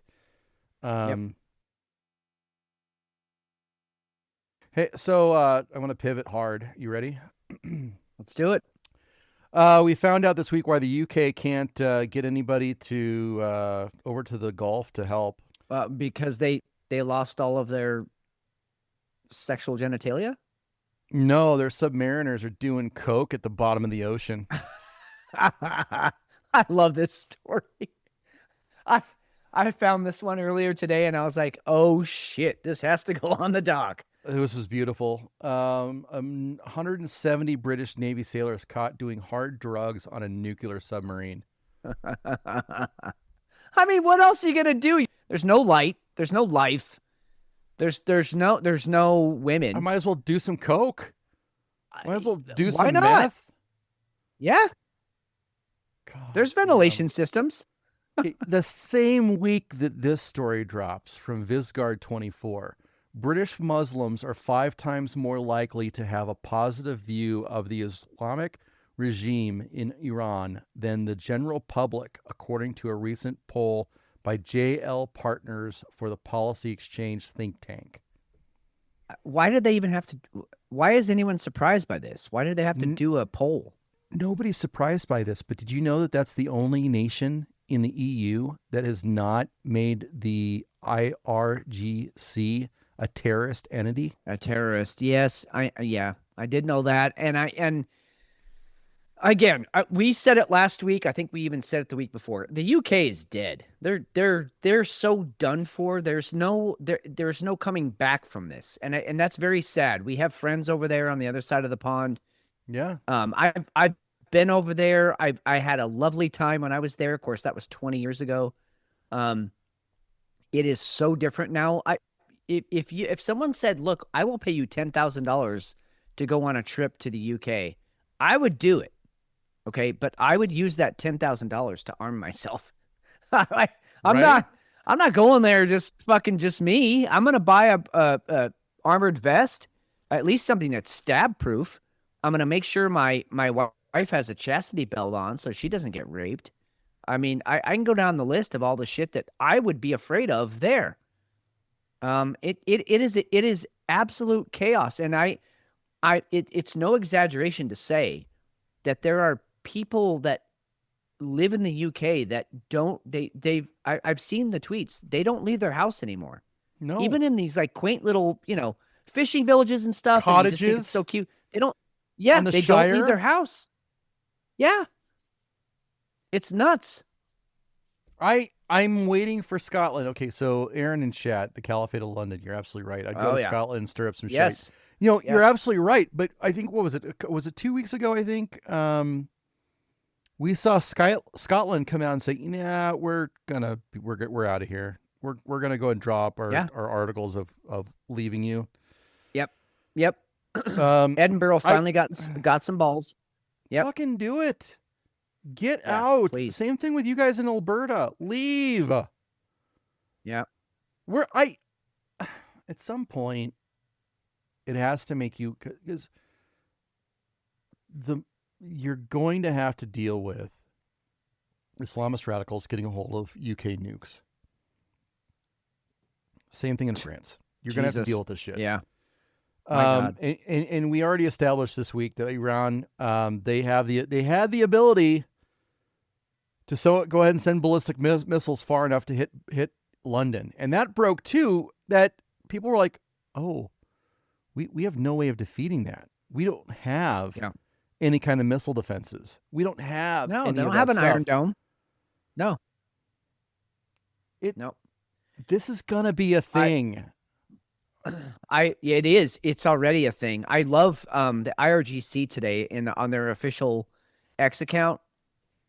They they absolutely denied that they were the ones that attacked the Diego Garcia, airbase, which is where all this came from. Because if they can attack Diego Garcia, well then shit. If you draw a concentric circle out from there, that means the ballistic missiles can reach Paris. They can reach London.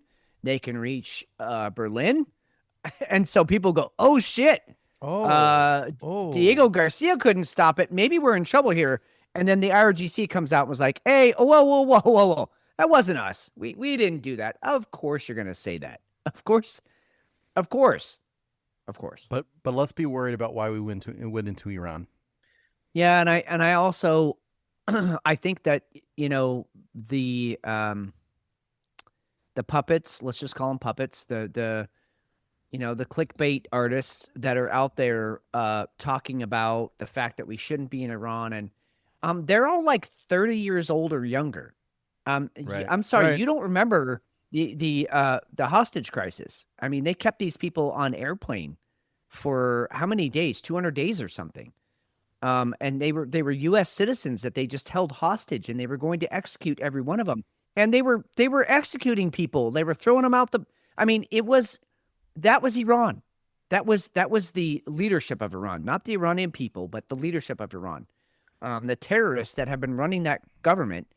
And again, if you want to go back in the history, the CIA fucked up by taking the Shah out. And I mean, we had a role to play in this, but we also have a now role to we're fix trying it. to.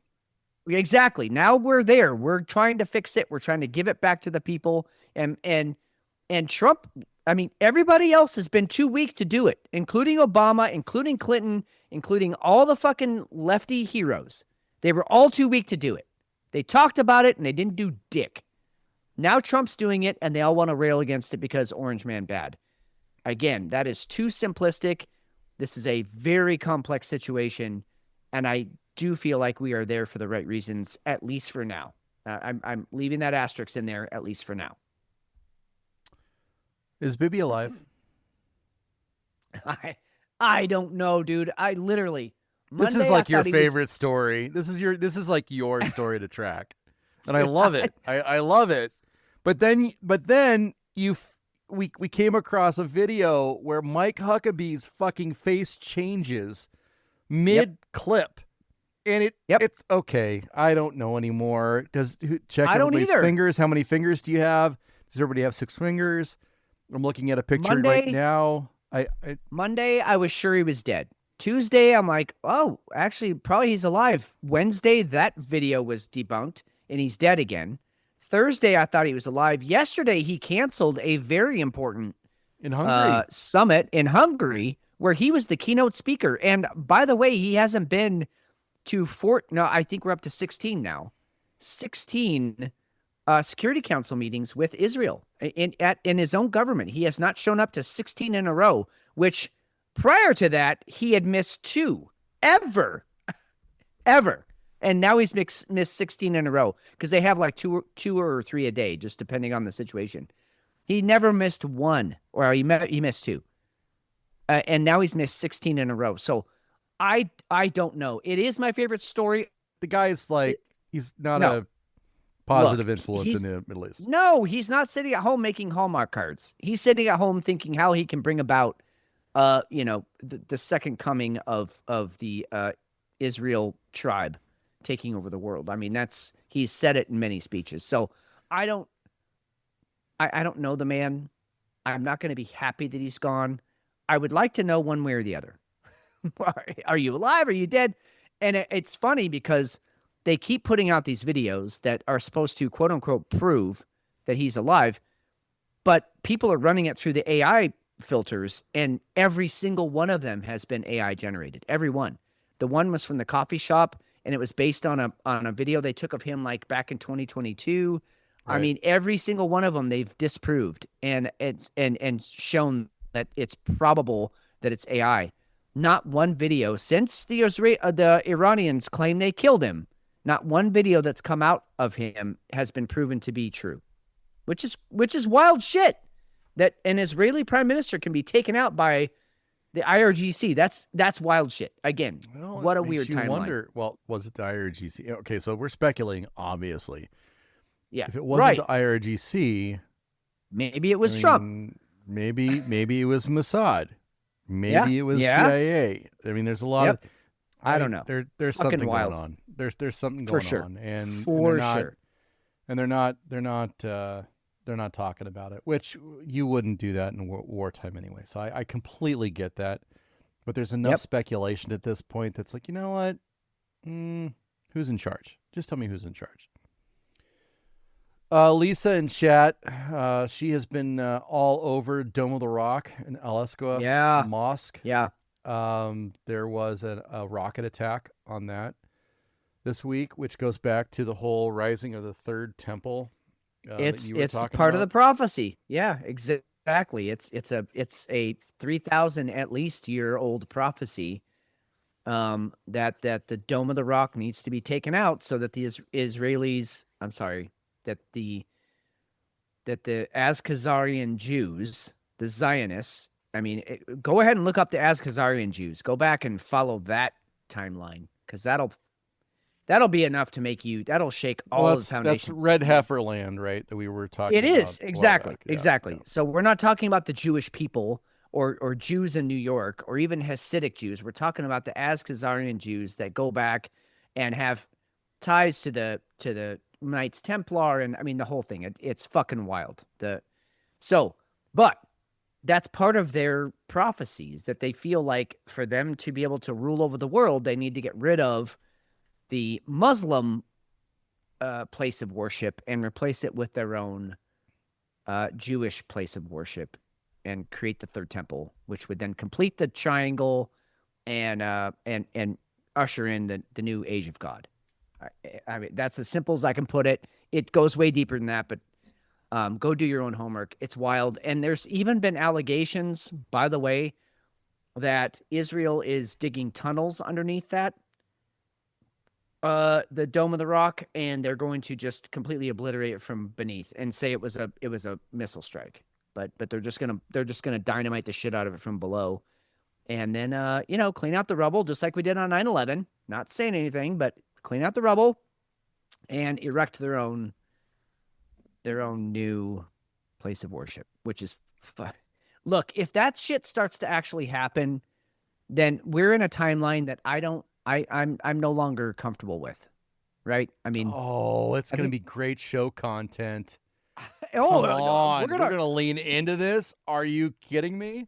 It's going to be We are literally fantastic. No, you're right. We are literally going to be running the show right up until The end of days. The satyrs, the goat men show up at our door and say, "You need to stop broadcasting because we're here on behalf of God." It's gonna be great content. I'm not saying that. I'm saying what follows that is basically what the Israelis. Sorry, I got to stop saying that. The Jewish faith sees as the radical Jewish part, the radical faith. Okay, the Askhazarian Jewish, yeah, the Askhazarian Jews, there you go. see as them ruling over the what remains of the human population. They're going to be the rulers from here on out. So what follows that series of events is going to be crazy. They're talking about like 5 billion deaths, and I don't know, dude. We're on a timeline here where whatever you tell me, I equally believe and doubt at the same time. I don't know what else to do with it. Did you see? I know what to do with it. Did you see the French, the Charles de Gaulle gave up its location in the Gulf because one of their jackass sailors were on the deck running around with their Strava app going? This is so great. That was I from love. Le I Mans. actually. It was legit. It's not. Oh, yeah. There's nothing fake about it. It's got this old fucker's like he's 7.23 kilometers in 35 minutes, and he's out in the middle of the Gulf. Yeah, you can see his path. You know he was running around the ship, and the ship was just going in one constant speed. And he's running around the deck. Yeah, some of the memes coming out of that were fantastic also. The EU is so fucked. The EU is a fucking disgrace at this point. Oh, they're a joke. I mean, everyone wants to say, "Oh, the United States is a joke because of Trump." We all make fun of you. Okay, joke's on you because we're actually going to be okay for a while anyway, while you all are literally going to be fighting for your lives in the streets. I have a watch that it tracks all my workouts and how many steps all day, and it can even, hook up to GPS satellites. I turn all that shit off, and I'm not even in the military anymore. I'm not nobody cares about where I am or what I'm doing. Just me.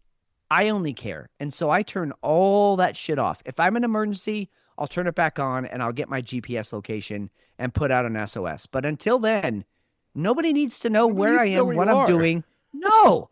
And this guy's in the French military, and he leaves his transponder on. What a fucking moron.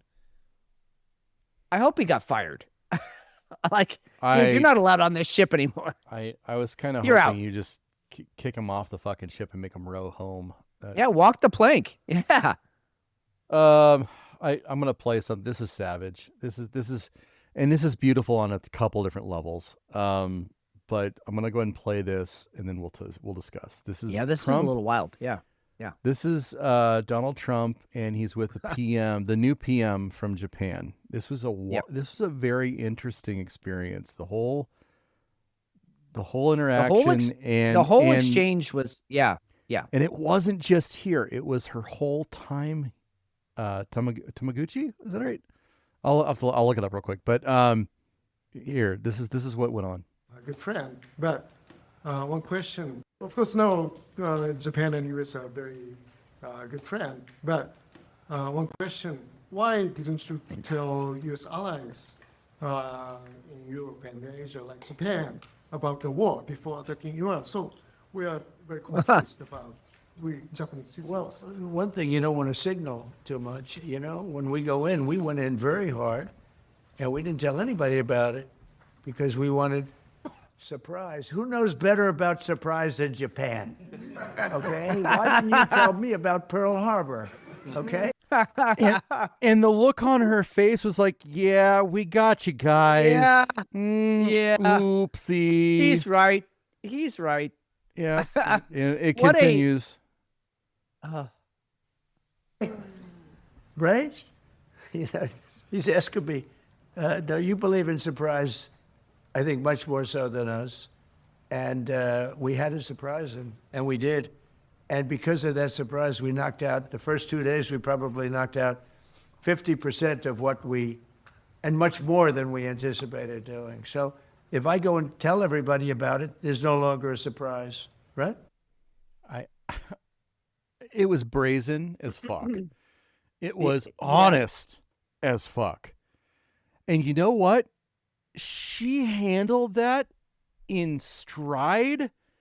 It's almost like she knew he was going to say it, and she was Takachi. She's the Takachi, yeah.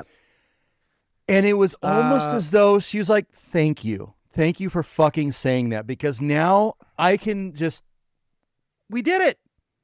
Everybody knows we did it. There's no hiding behind it. It's not a secret. It's open. We can move on past it. And I'll give her credit. She actually went to the Tomb of the Unknown Soldier today. Yes, she did. And paid her respect. Yep. We have a serious ally in Japan at this point.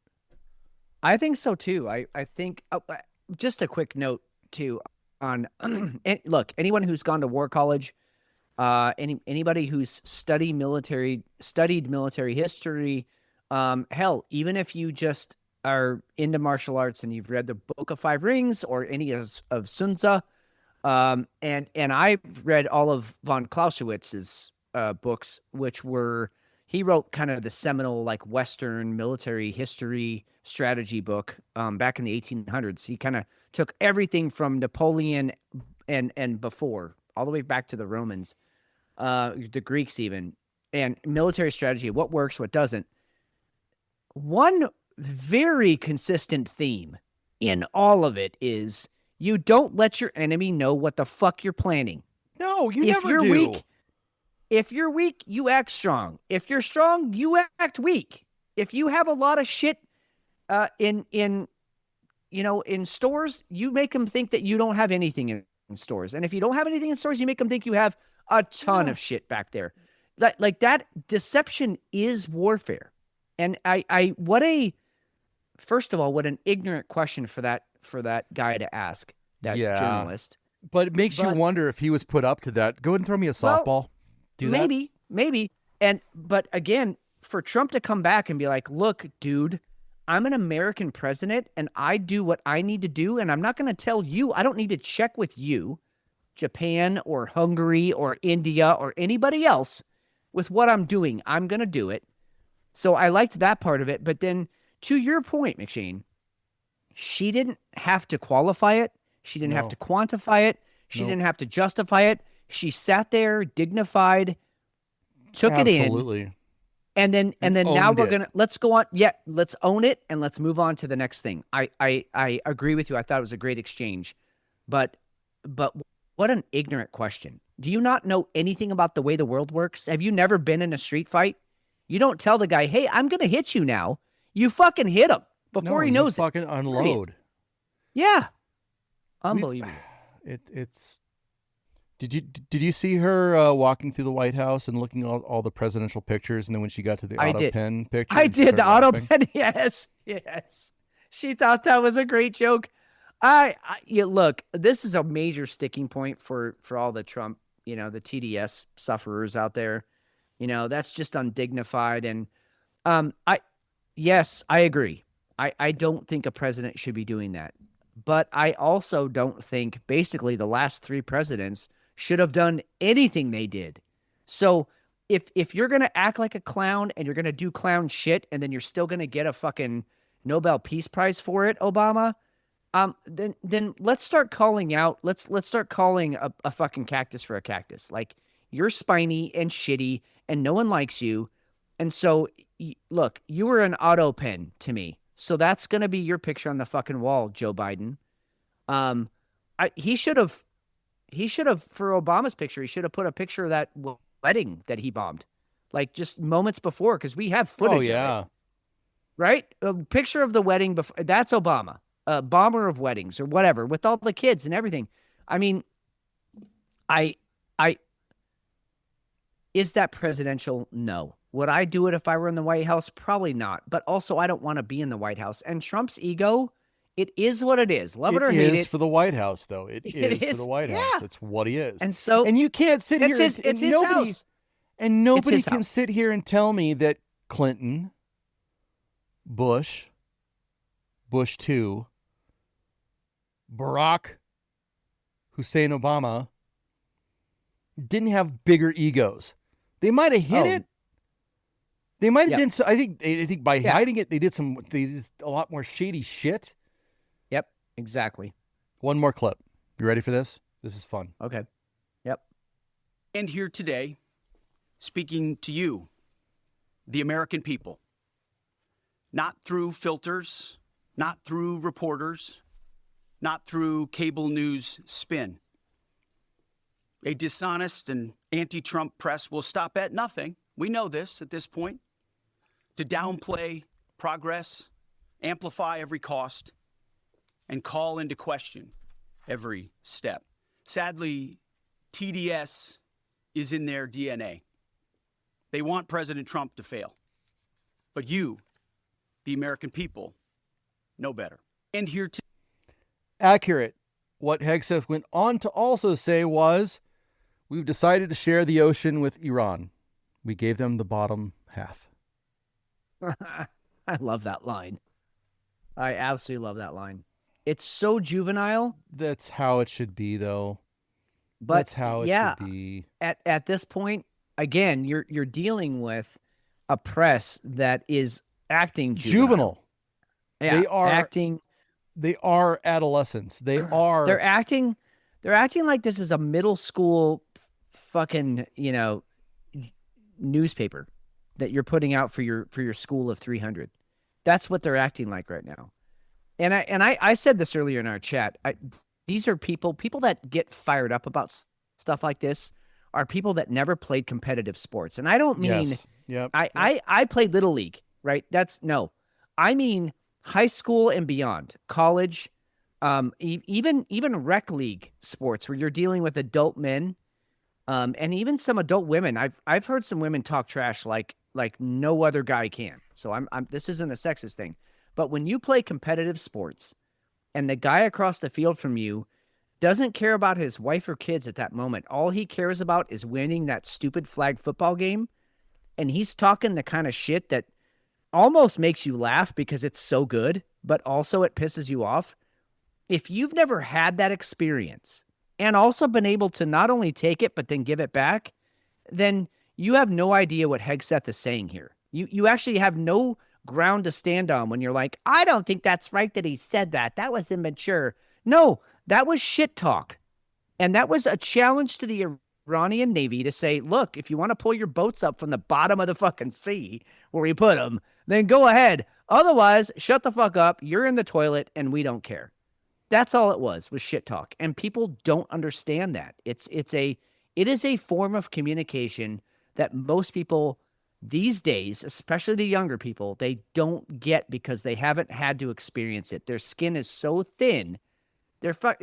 We should be calling them generation translucent, not Gen Z, just generation translucent. Like we can see all of your innards because you have no skin. None. I never thought participation trophies were going to come back to haunt us like this. Oh, God. Right? Like you are not special, man. And I can talk shit to you and you can either deal with it and give it back to me, or you can go cry to your mom, which is what a lot of people are doing right now. All right, let's wrap this up. What beer are you taking to bed? Dude, I'm taking the thick, the Shamrock from Claim 52. Dude, that combination of flavors, the kiwi, the honeydew, the pineapple, I can honestly say I've never had a beer like it. I'm going to go find more of these. It was fantastic. Definitely finished way too quick. So I'm going to have to go back for another. I'm willing to pay for that session again. I'll just say that. Good for you. Yeah. Good for you. Yeah. So how about you? Which one are you taking to bed? I'm going to take Double Pixel. I'm going to take the double IPA. Nothing against the Baltic Porter at all, because I will take that any day over any other kind of beer, period. But it didn't have it wasn't as fun. This was the Double Pixel was a really fun beer. Easy drinker. I had a hankering, we'll call it that, for a hazy. Okay. But yeah, it hit the spot, and it was really, really good. I loved it. Good stuff. Nice. Some solid beers tonight. Very fun. Tremendous amount that we did not get to tonight. Jeez. But we will try and see if we can roll some over to next week. We do have, there's a lot of Tesla or SpaceX news. Their Terrafab. Yeah. Big stuff going on. Announcement came tonight. We didn't get to get into that. There was a 4chan. 4chan was taken on by the UK. There's lawyers involved. They're trying to shut down 4chan. That was fantastic. Apparently there's a hamster involved. We'll save that one. CBS News shut down today 700 affiliates in their radio affiliates, and they're done. That's part of Barry Weiss's overhaul. So I think that was very interesting. We'll have to see how that breaks down. After almost like 100 years of being on the air, they just shut it down. Yeah, we're done. You guys are not worth the money. That's that. Yeah, we didn't get into any of the economy stuff, which the economy was wild this week. The bond market, silver and gold dropped. Crypto took a shit today like I've not seen in a long time. I mean, it's utter chaos everywhere you look. I think that's the point here. We've got chaos on all fronts, and it doesn't seem to end. It doesn't seem to end at all. But I don't feel like it has the same kind of impact as it once did. Because if you look at the, hold on a second. I don't think it has the same effect as it used to do. Because if you look at, for instance, the Joe Kent narrative, that faded fast. Everybody was like, oh, yeah, it's a fucking joke. Yeah. So never mind. Well, it's just like the Ilian Omar when she got sprayed by some chemical, and we found out it was just vinegar or whatever. We called bullshit, and it went away in 24 hours. It was like, it was a non-story. You're a joke. we're not going to pay attention to you. It was ridiculous. And we're doing the same thing with Joe Kent, and we'll do the same thing with the next bullshit story that comes up. There are too many of us watching and paying attention. Uh-oh. Holy shit. Do we have a last minute Hail Mary Hefe? You know, a little known fact about Hefe. Okay. Uh-oh is my middle name. I thought you were going to say I always come last. No, that's absolutely not true. I know for a fact. Go ahead. We were about to close the show, but if you got what you got the fire, bring it. Well, I have a farm report. That's the fire. That's what we're talking about.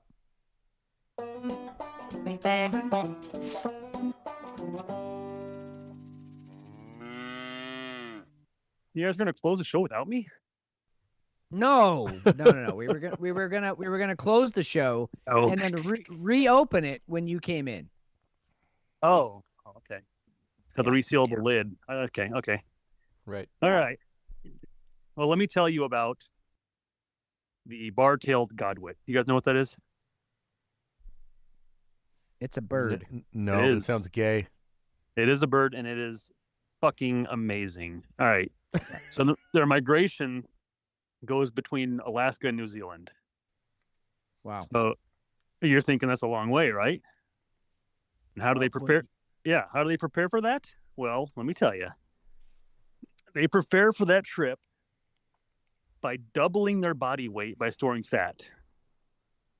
To make room for the extra fat, they shrink down their internal organs. Their liver, kidneys, and digestive tract partially absorb themselves and only regrow after the trip is done. Right?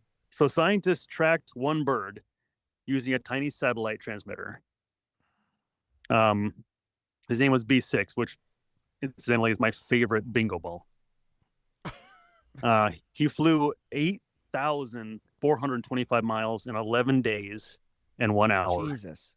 With, Jesus Christ. Yeah, hold on to your dick. With no stops, no food, and no rest. And he flapped his wings the entire time. No gliding. How many calories is that? It's a lot. We're going to cover that next week. Dan Ruthroff, a USGS wildlife biologist, said, and I quote, "They don't land on the water. They don't glide. They flap nonstop for a week and a half. It's crazy." In the Guinness Book of World Records, unquote, by the way, the Guinness Book of World Records recognized it as the longest nonstop flight by an animal ever recorded. And that's your farm report.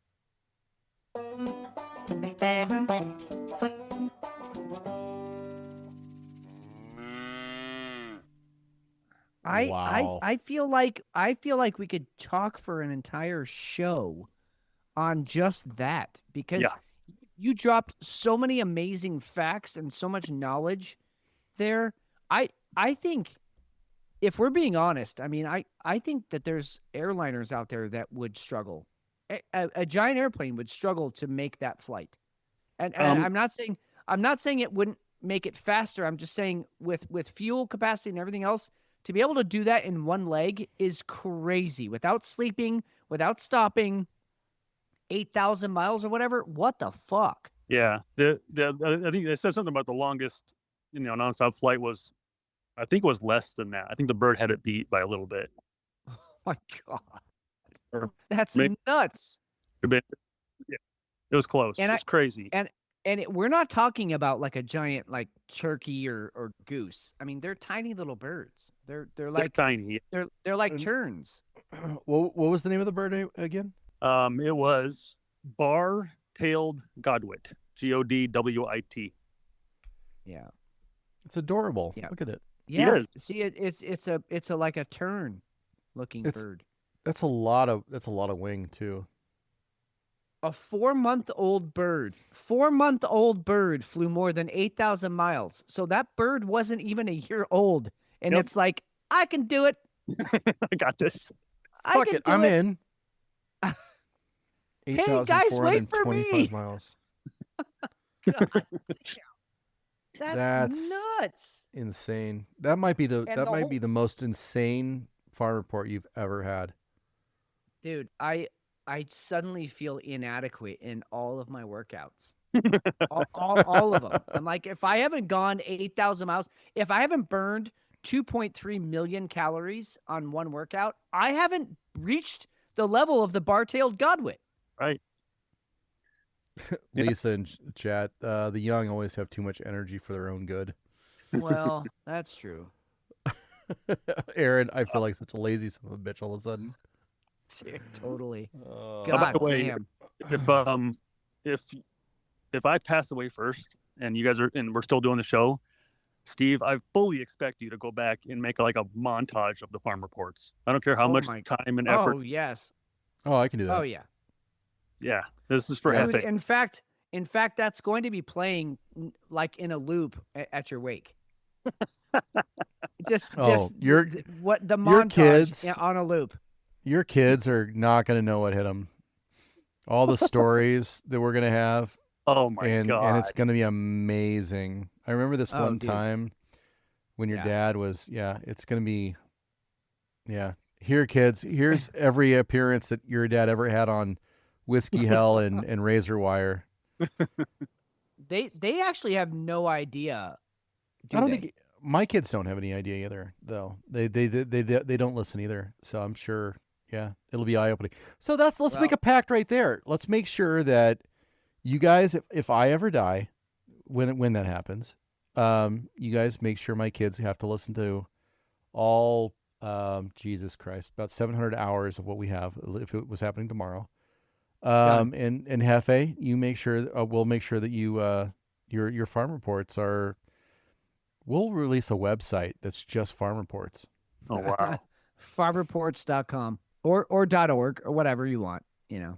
We'll do a dot. We'll do a .gov, just like alien.gov. There you go. Farmreports.gov. official farm report site of Hefe. Hefe the farm report. Well, look, I don't have kids, so I would like you to make all of my dogs and my cats listen to me. Well, you don't have kids that you know of. Right. You know what? We'll go track them down. No, because what's going to happen is this is what's going to happen. Hefe and I are going to go to Cuba, and we're going to find like a colony of orphans, and we're going to tell them all that you're their father, and you passed away. Oh, okay. And we're just going to let them listen to hours and hours. Let them or make them. Let them, because I'm sure they'll be really happy to hear about their dad's escapades in America. Oh yeah. And don't tell Tina this is happening. Don't tell your wife this is happening. No, that'd be no. bad. No, we'll just do that. We'll go down to Cuba and do it. That way, Hefe can be down perfect. in Cuba, and yeah, it'll be good.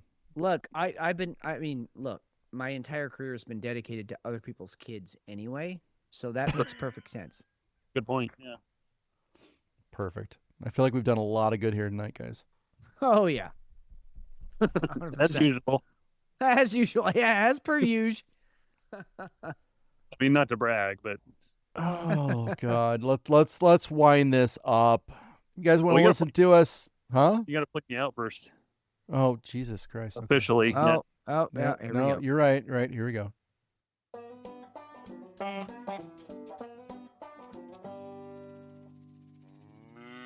I'm pretty sure he did. He did. You did?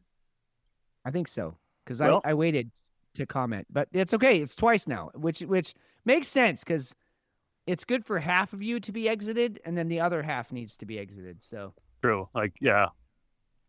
Like one foot out the door and then pull out the rest, kind of a thing.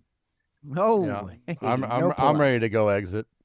No pullouts, or otherwise those Cuban orphanages are not going to have children. Okay. Yeah. That's right. Oh my God. All right, that is going to wind things up. Thank you, Hefe, for getting back here for the second installment and probably one of the greatest farm reports ever. Oh, so good. So After good. 250, you're on goddamn fire, dude. That's just keep it up. You're setting the bar every week, and you're the one who's setting it. And I love that. I just love that. I'm just happy to be able to bring it to you guys. My pleasure. Nice. RazorWireNews.com is the website. You guys know where to find us. We're all over the interwebs. So just look up RazorWire News. And we're on Rumble now. We're on YouTube. Just go look us up. Thank you so much for listening. I am Steve McShane. I'm Fitz. I'm Hefe. Think critically. Act accordingly. We'll talk to you soon.